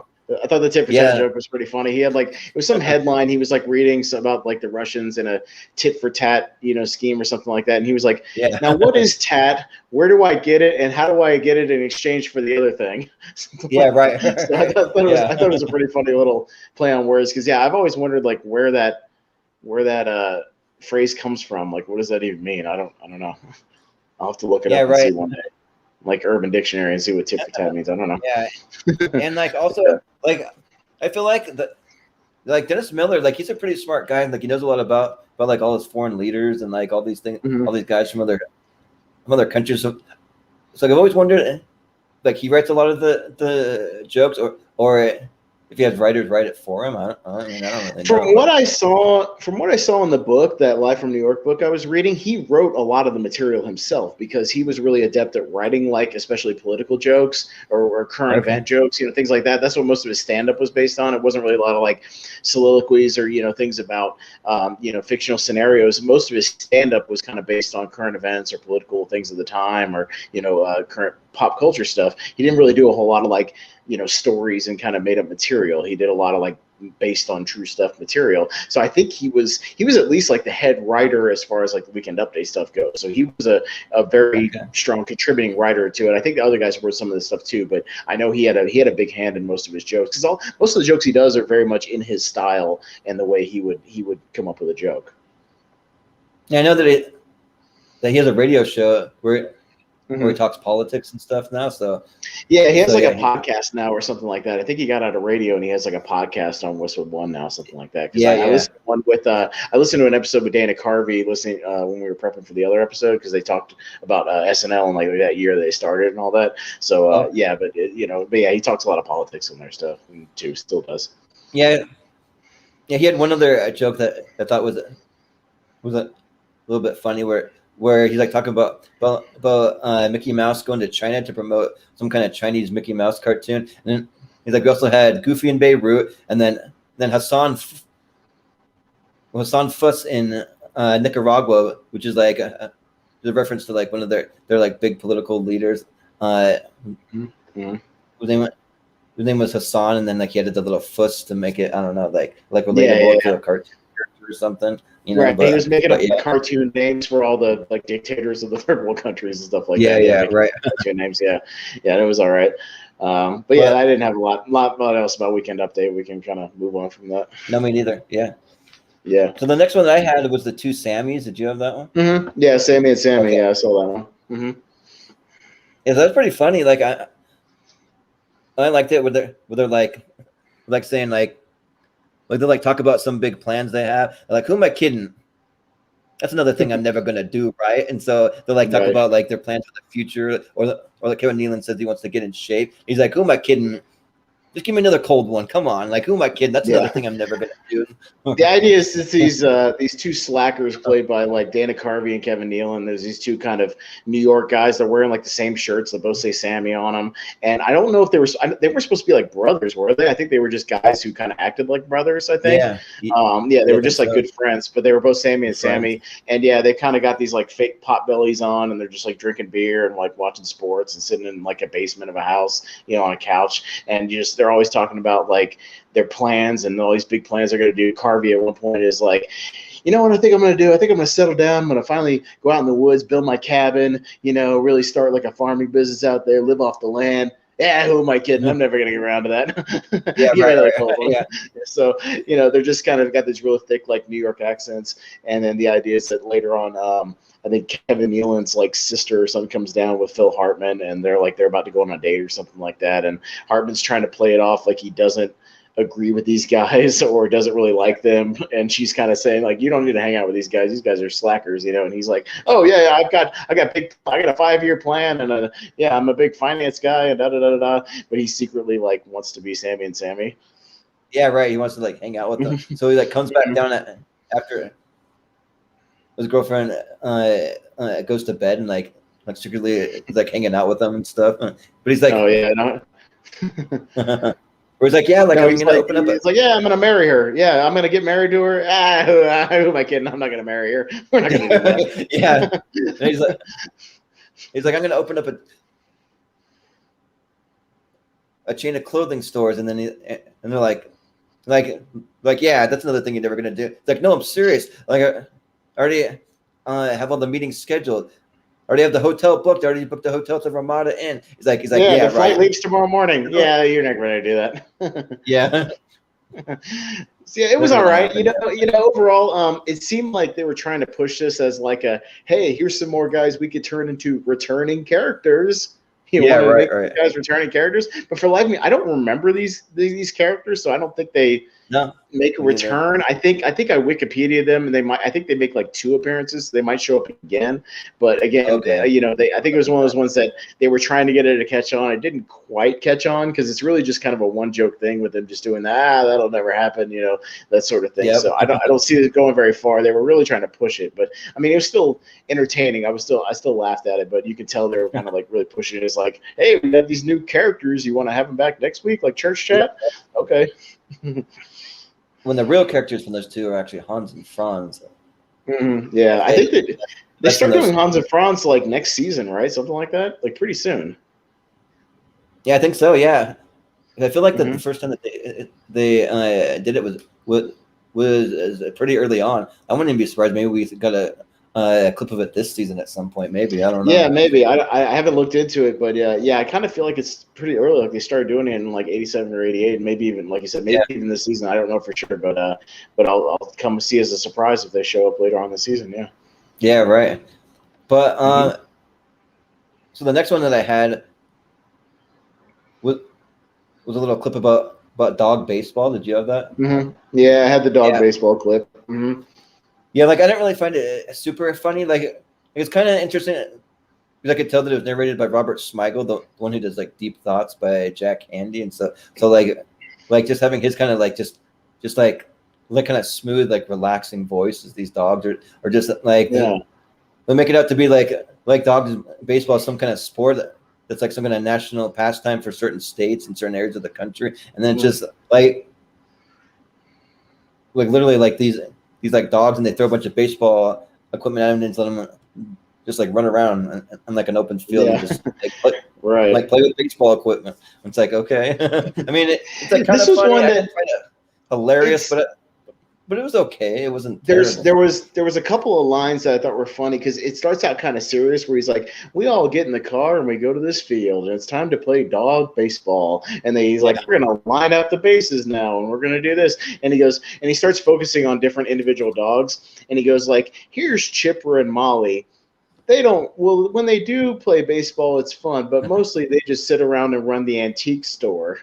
It's like, what?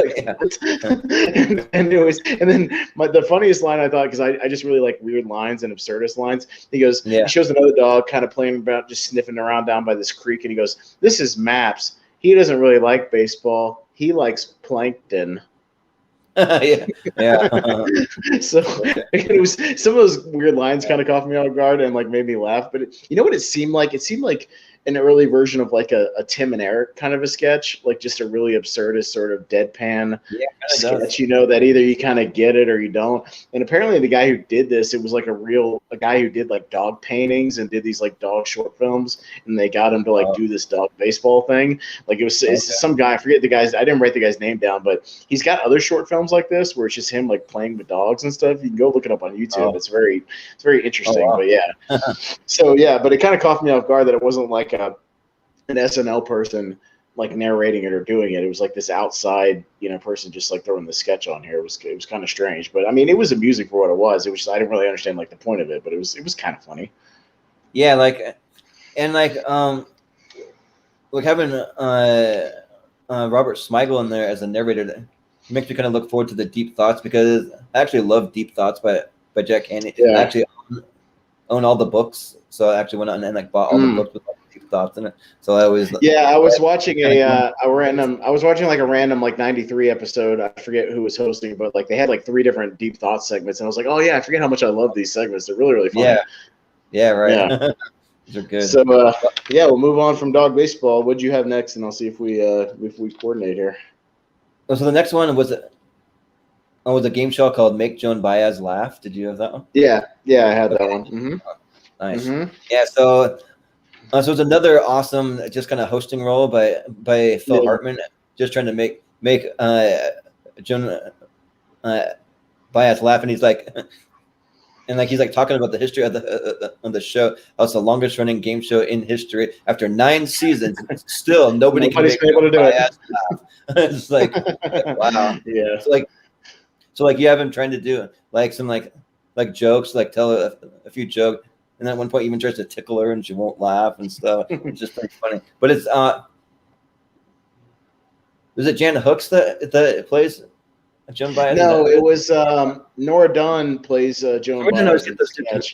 Yeah, Nora Dunn, just if it's somebody that's like super serious or melodramatic with dark hair, it's Nora Dunn. And Jan Hooks always plays kind of like a spunkier role, sort of like Victoria Jackson does. But for anybody that doesn't know, Joan Baez was just kind of like a folk singer, like just a really dramatic folk singer. You know, all of her songs are kind of have like, you know, undertones of like activism and, you know, ways we can change the world and stuff like that. And the idea is that she never laughs, she never cracks a smile, she never does anything. She's just completely serious and everything. I don't find that funny, you know. I don't find that funny. Nothing funny about that, you know. And she starts singing a song about like random things. She starts out, it's like, why Chernobyl?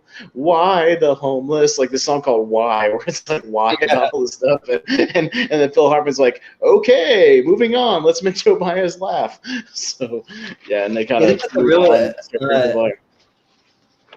the real Joan Baez kind of gives me like hippie vibes, kind of just like she's like.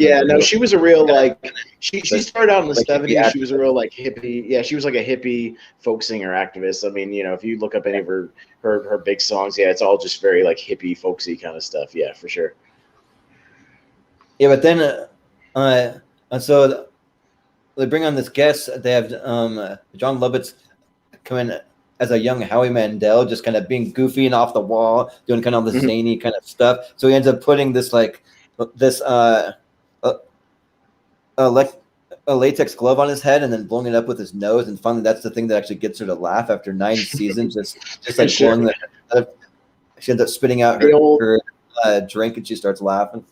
Yeah, it's the old dumb gag of like blowing up the glove with the nose, like every gag that a drunk guy at a party has ever done, you know, just being stupid. And it's the one thing, you know, the irony that's what finally makes her laugh after 9 years. And the funny thing is he gets a check for the jackpot of the show, which is like $2.5 million. Yeah, he's like, the jackpot of the show is up to $2.5 million for whoever can make Joan Baez laugh. So they give him a check for $2.5 million for making. Yeah, right. So yeah, it was pretty good. And just for a little context, this is kind of a takeoff of there was a show in the 70s and they remade it in the 90s called Make Me Laugh, and it was the point of the show was that they would have like contestants who would sit in like a chair, kind of similar to Joan Baez in the sketch, and then they would bring on like comedians or stand-up comics or performers, and they would have like 60 seconds and they would do quick bits or whatever to try to make people laugh. Like back in the 70s when they had like Gallagher on that show and some other comedians like that who would do stuff, and then in the 90s they had like Kevin Meaney and I think Jay Moore was on there, a couple of people when they remade it in the 90s on Comedy Central. So it was kind of a similar premise called Make Me Laugh. There's old clips of it, you can find it online. Okay, yeah, like, doesn't Joan Baez sing that song like that? Like, how many roads must a man walk down before you call him a man? I think that was, or it might have been. I can't remember it because I know Jenny in Forrest Gump sings that song when she's on stage at the strip club, and she always talks to Forrest Gump how she wants to be a singer like Joan Baez and just do folk songs. Maybe that. Yeah.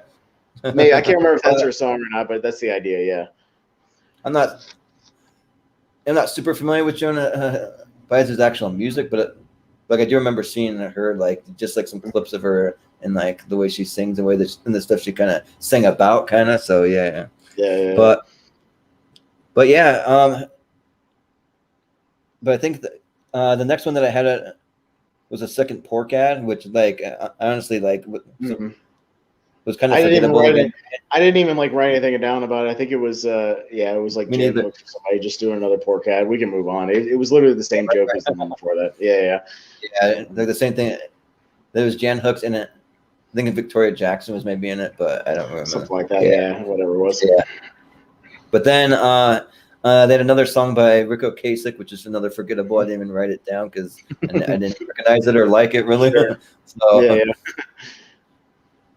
But the next one I had was the weird fairy tale that had. It was called Miss Connie's Fable Nook, and apparently this was somewhat. I think they did this 2 or 3 times from when I Wikipedia'd it. So this was the first one that they did, and it's sort of like it's Jan Hooks like sitting in a chair and she's like doing a read along, where she's like reading a fable to the audience, and then they cut to like the reenactment of it, and it's again a weird one-off where like you don't see Dennis Miller in a lot of sketches, but he was like the lead of this one. It was kind of strange, and so it was like a whole thing about this story about Mishu, Coco, and LeBay, and it's like these 2 guys, and it was funny because Dennis Miller and like Dana Carvey are in these like pajama jumpsuit kind of things, like bright blue and bright pink, and then Kevin Nealon's playing like a big creature, like an ogre type thing, just sort of lumbering around, and it's just them kind of, and like Dennis Miller did a really good, like his skipping and like dancing around was actually really, really good. Like, right. It was, and he was even better than Carvey in this one. But it's this whole thing of just like, let's go down to the creek and go get a drink of water on the way to the castle. They're just kind of hopping around and skipping around, and it's really not a very long sketch. It's like 3 minutes, but it's just kind of a really absurdist fable tale. It was very strange. Like it kind of made me laugh, but it was really strange. Yeah, like it made me laugh just because it was just so like off the wall, just them just kind of skipping around and like acting just kind of crazy, and they're in this like a kind of fairy tale like woods looking place, and then just having Kevin Nealon just making all these kind of weird grunting noises, from like just like that he did it, just made it sound like he almost was like maybe mentally challenged or something. The way that he kind of like.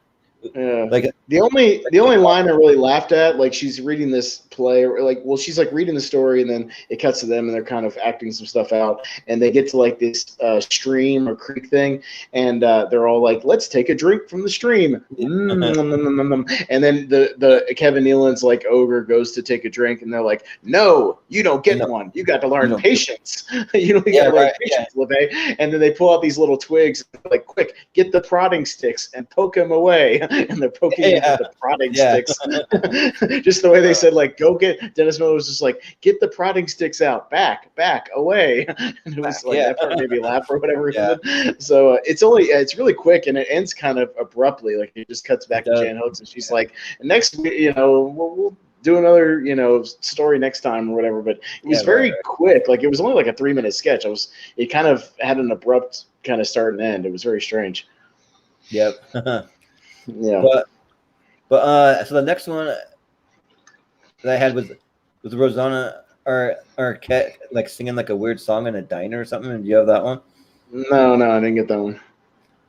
Well, like you're not really missing much. So like basically it starts out with like her and Phil Hartman, but like Phil Hartman's only in it literally for maybe 10 seconds, and like he's the father, and Rosanna Arquette really wants to be on MTV, so she wants to like come up with like some kind of hit, kind of punk rock, like kind of like a cross between punk rock and like Madonna almost kind of thing, and so that so she has like the big hair, kind of like Madonna had in the 80s. And she has it dyed green in like parts and like orange in other parts, kind of weird looking. And then like Phil Hartman's like, well, so you're going to try out for MTV? He's like, yeah, Dad, I really want to be on MTV. That's been my dream. And he's like, all right, well, I love you and I support you. So whatever you want to do. And then he's like, thanks, Dad. And then he kind of leaves. And then she just goes into the song where like you kind of expect her to maybe sing some kind of rock song, but it's not. It's almost like a pop kind of like it's almost like Madonna. That's like the closest thing that I can really compare it to. But like just kind of singing about God, how like God came down and spoke to her, and like to let her do all these weird things. So like one of them's like she'll be like, so God came down and he spoke to me, and he said, my child, you need to dye your hair green. And that goes to the next verse. And like God came down and he spoke to me again. And he said, you need to order the tuna melt. And then the third time God came and spoke to me and said, you need to release your hit single on RCA Records or something like that. Just kind of like sure.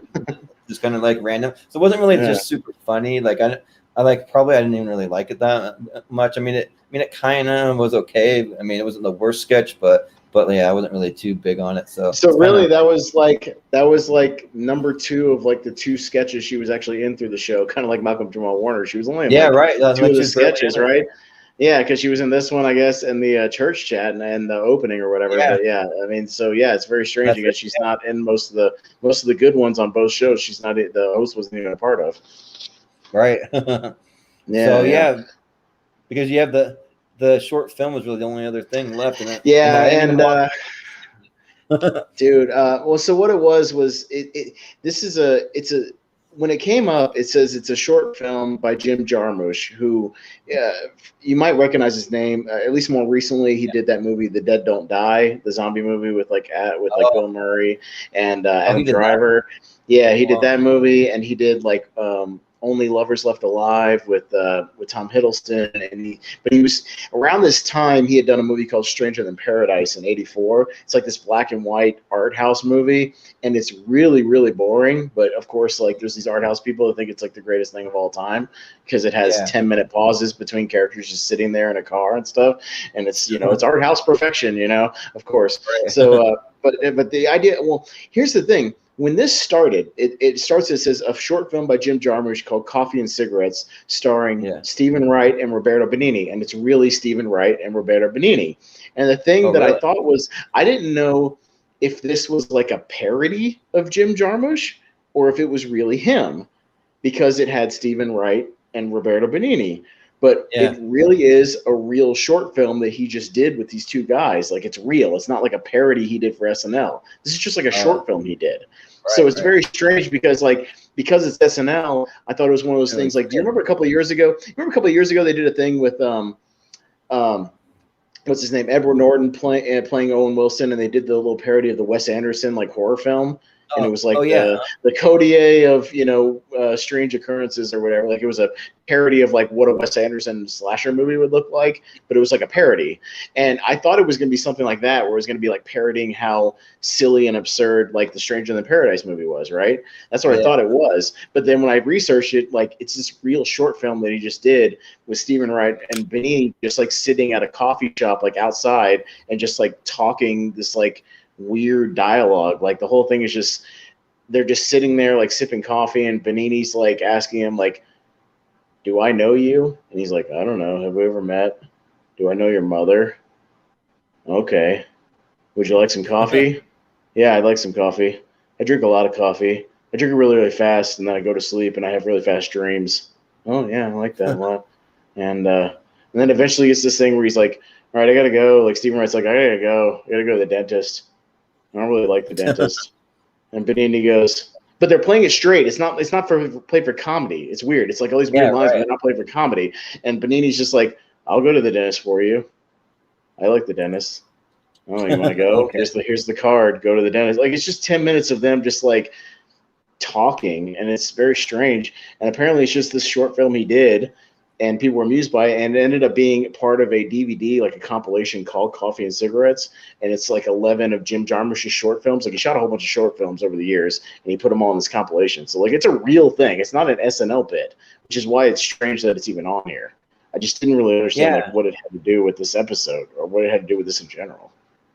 Which is really weird, and like, well, I think that they're like kind of making it a little bit of a thing because you didn't get to see the other two, but from the previous two episodes, they had a little short film on each one, and like both of them had zero comedy. They were just like super serious. So like for me, I feel like it just kind of like defeats the whole purpose of Saturday Night Live, because one, it's not live, two, it's not funny, and it's like, what's the point of having it on that type of show? Yeah, I mean, I understand like them doing the stuff we talked about where like they'll bring on Sam Kinison to do some like stand up. Like, I'm okay with that. Right. At least it's like a comedy bit, and it sort of plays into the variety show element. You know, it's just kind of a break from the sketches, and we're just doing like comedy on stage. And like how I told you back when I watched one of those episodes from the previous season, they had like a Penn and Teller just magic trick, but it's funny because those guys are funny. You know, but those guys are doing magic tricks, but it's like comedic magic tricks. They're having a good time with the audience. They're playing it up. It's a lot of fun. You know, and it's kind of a break from the sketches. You know, like, I'm okay with that stuff, and I'd even be okay. Obviously, later on we get these like digital short era, you know, with Andy Samberg, and that's all pre-recorded videos or sketches, but like they're made to be comedic, and they're made for SNL. You know what I mean? Like, this stuff was not made to be on SNL. It's just made to be like part of like a short film festival, like the Cannes Film Festival or something. You know what I mean? And it's just strange as to like why they're doing this on SNL, and I just don't really understand it. I hope they kind of get away from this in the next couple episodes, because I'm kind of done with these things too. Yeah, and Roberto Benigni has made some really weird stuff. I don't know if you're very familiar with like the only things I'm really familiar with him is his Pinocchio stuff. Like, he's made like 2 different Pinocchio movies, and one of them, the one back in like 2000, he played Pinocchio, and then he just made a new one recently that he played Geppetto instead of playing Pinocchio. Like, he just played a different role. So it's very strange, Yeah, so my family, they went to go see it, and like they weren't familiar with Roberto Benigni, and they went to go see it. I wasn't with them, but like they always talk about it. They're like that was like probably the worst movie I've ever seen, and one of the weirdest movies that I've ever seen. And they like talk about like all the lines. Oh, Pinocchio, I love my boy, Pinocchio. But like, he was just say it in like the weirdest way, and like everything looks super dark and super just like really creepy looking, and like just really kind of weird. But then also Pinocchio movie he made in the 2000s, like won a bunch of Razzies. Like, it's supposed to be like a really, really bad movie, like the original one, and then he makes like a sequel to it. So it's very strange. Yeah, they would even like do it again, because that first movie was, I remember, like being critically reviled for sure. But then Roberto Benigni also did Life is Beautiful, and that's an awesome movie. I actually love Life is Beautiful. Yeah. Made me cry and stuff. So like, I'm just kind of like, how do you do that? And then he just all this weird, creepy, off the wall stuff. It's just like, kind of makes no sense to me. I would have rather seen with this. I would have rather seen just Stephen Wright come out and do 10 minutes of stand up, because the stand up is really funny. I would much rather have seen that. You know what I mean? Or, you know, just bring him out on stage and have him do his deadpan stand up, because like that would have been a great way to end the show. Yeah, well, for me, like, I actually really like when they have people come do a stand-up. Like, they'll do it every once in a while in like an opening monologue. They'll have Chris Rock, and he essentially just comes out and does stand-up stuff. Or like Dave Chappelle, or some of those guys. And like, actually really like that. So like, I was actually kind of looking forward to the Sam Kinison stuff. I just thought that he just yelled way too much, and kind of like it just didn't really resonate Well, doesn't he host the next episode they're going to watch? Doesn't he host episode 4 or episode 5? I think so. So yeah, Mm-hmm. I'm pretty curious to like see what he does if he really like goes off into some different characters. Hopefully, but I don't know. I remember one sketch he did. I don't know if it'll be on there. I'll have to see when I watch it. I remember one sketch he did where he played like Superman's father on Krypton, being pretty funny. And things like that. Yeah, so I remember vaguely some of the stuff in his episode. But yeah, I think he does a little bit of stand-up on the episode. I haven't watched it yet, but from what I remember vaguely.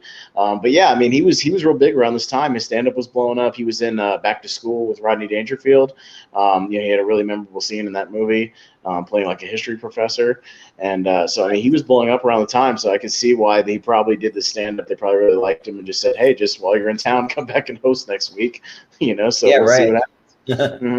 Yeah, and like kind of why like I decided to just start from this particular season also, because like so like a few years back I did a deep dive through like all of SNL, and I watched Saturday Night Live all the way right up into this season, and then I stopped here, and then probably like the only Saturday Night Live that I haven't seen is probably like this season and maybe up until like 1989. So like I haven't seen any of those seasons right in that little gap. So like all this is actually brand new stuff for me. So I mean I've seen and a piece of the like some of the sketches from some of the best stuff, but that's about really all I've ever seen. So like I mean, just kind of checking all this out. It's similar to me again. The only stuff I had seen again, I was interested to see when it pops up. But yeah, like I said, the 2 sketches that we watched that are part of the Phil Hartman DVD I'd already seen. I just didn't know it was like this early in his career. I thought it was a little bit later, a few seasons in. But yeah, it was like literally the first season he's on, and there you go. So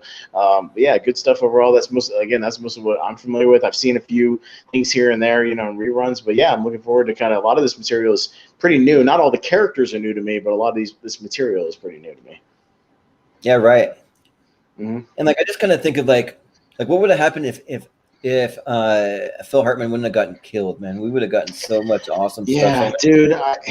What's funny? I think not funny, but because he was on news radio at the time, he was doing really well. With the sitcom and stuff like that. He was still doing movies. He was in Jingle All the Way, and that movie's like I have a soft spot for that movie. But he's really funny in that movie. Like he's always good. So I know he would have kept doing like supporting roles in movies. He would have done maybe some other sitcoms. Like it's just I think he would still be working today. Really, I think he'd still be like popping up on SNL. Hosting every now and then. I mean, I think he would have had a really long career still. He would still be a working actor for sure. And yeah, I miss him a lot. I mean, it's tragic what happened to him. But yeah, I wish we still had him with us. Yeah, the story of Phil Hartman just kind of pretty dark. From what I understand, his wife had like some bipolar or something like that, and she like freaked out in the middle of the night after they had some big argument and just like shot him in his sleep or something like that. Yeah. And she shot him in his sleep while he was just she had some mental breakdown and she was going off. Yeah, she had like a lot of bipolar. And again, this is before a lot of people really diagnosed like the bipolar stuff and the depression stuff, for what we know now. I know you've talked personally about some of your issues on that thing you just did a little while ago. Right. We know so much more about those issues nowadays. They've done so much research on the brain and disorders and mental issues. So it's really unfortunate what happened to him. Yeah. Mm-hmm. Yeah. Excuse me. Yeah, I've known quite a few people in my life that have had a bipolar and like suffered from some of those things. So that stuff's definitely real. It's not something to really ever take lightly. You want to take that stuff seriously for sure. So, yeah, for sure. Mm-hmm. Yeah, but yeah, having said that, yeah. Well, again, we didn't rank this episode, so what would you give this one? We kind of ranked the other one. I thought this was a little bit less than the other one, but still, there was definitely still some highlights. Yeah, like I kind of think that like overall, yeah, I would say that's a little bit less. I mean, you would have liked it more if you would have got to see the People's Court, because honestly, that was probably the best sketch of the whole thing, and it got cut out. So, but that or the Church Chat, like those are pretty comparable. That's like my top 2. But yeah, probably I rate it a little less. I give it about a probably 6.5. So. Yeah, I give it about a solid 6. Again, it was fairly entertaining all the way through because you had like the pathological liar at the beginning, you had Church Trap, which was still pretty solid. The Leona Helmsley thing was funny. Sammy was like not the greatest thing, but it was still pretty entertaining. Yeah, right. The make Joan Baez thing, like a lot of these were short, but they were still like they were still fairly funny. I don't think there was any like all-timers, on this episode, kind of like the last one we had. Like I said, the ones that were on the Phil Hartman DVD were like real bangers, like real high-end stuff. But nothing like that. But still a solid like 6 out of 10. Again, a solid and entertaining episode all the way through. And that's what's really impressed me about these first couple episodes is they've all been entertaining pretty much from top to bottom, though. We haven't had a whole lot of dead stuff unless you count like some of the weekend update stuff. But that's they're always going to have weekend update in the middle of the episode. So it's whether you like it or not. Yeah. And I should have probably looked it up before we did this episode, but to just see what the next one is coming up. So yeah, you're right. It is Sam Kinison. So, and if we were to cover 2, we got a Sam Kinison and then a Robin Williams. So that should be pretty awesome. I mean, I have high hopes. I only remember the one thing from the Robin Williams episode, and the rest will be pretty fresh to me. I know Dana Carvey did a Robin Williams impression in his audition again, and they get Robin Williams to host, and I believe they do a sketch where Robin Williams is playing like an older version of himself, like kind of elderly, and then his son or his grandson, played by Dana Carvey, is like doing Robin Williams, and he just like despises him, like he thinks he's like the most annoying person in the world. So, and I remember him having a line where he's like, I should have used a prophylactic. Really? Yeah. So I've only seen pieces of that, so I haven't seen the whole thing, but I know there's at least something. I know at least Carvey gets to bust out his very good Robin Williams impression for Robin Williams, so I'm looking forward to that. Oh, awesome. Mm-hmm. Yeah, because Robin Williams is probably in my top 5 favorite comedians of all time. So he's definitely one of the best. So. Yeah, but that was a lot of fun. So yeah, we'll probably end there. And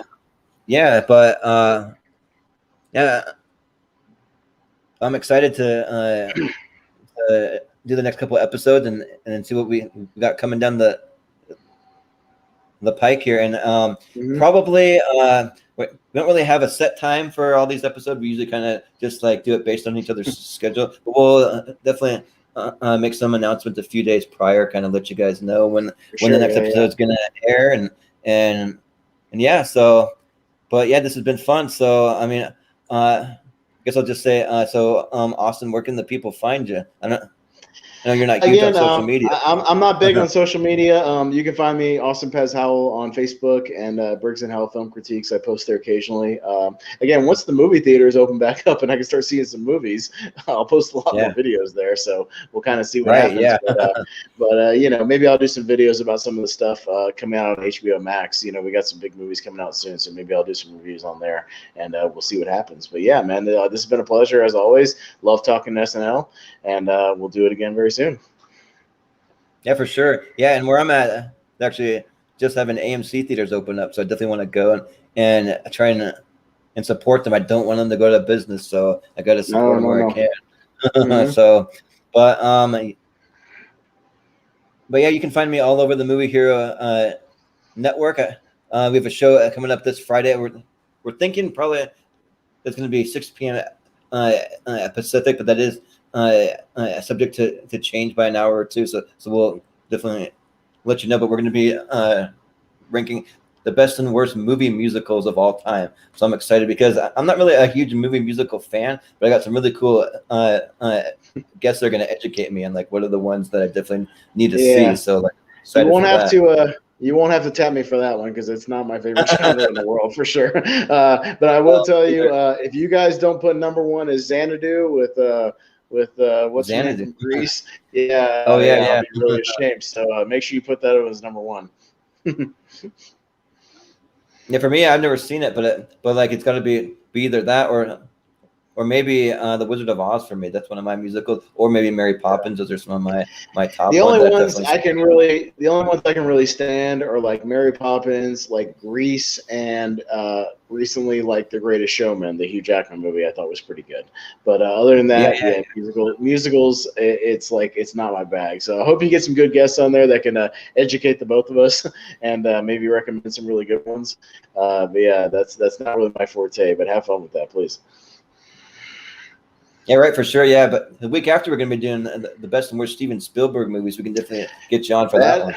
Well, that's mine, and I've been doing my homework, so I've been filling in my gaps of the ones I either haven't seen, just a couple ones that fell through the cracks, and the ones I need to revisit. So I've been doing my homework, and I should be ready to go for that one. Absolutely.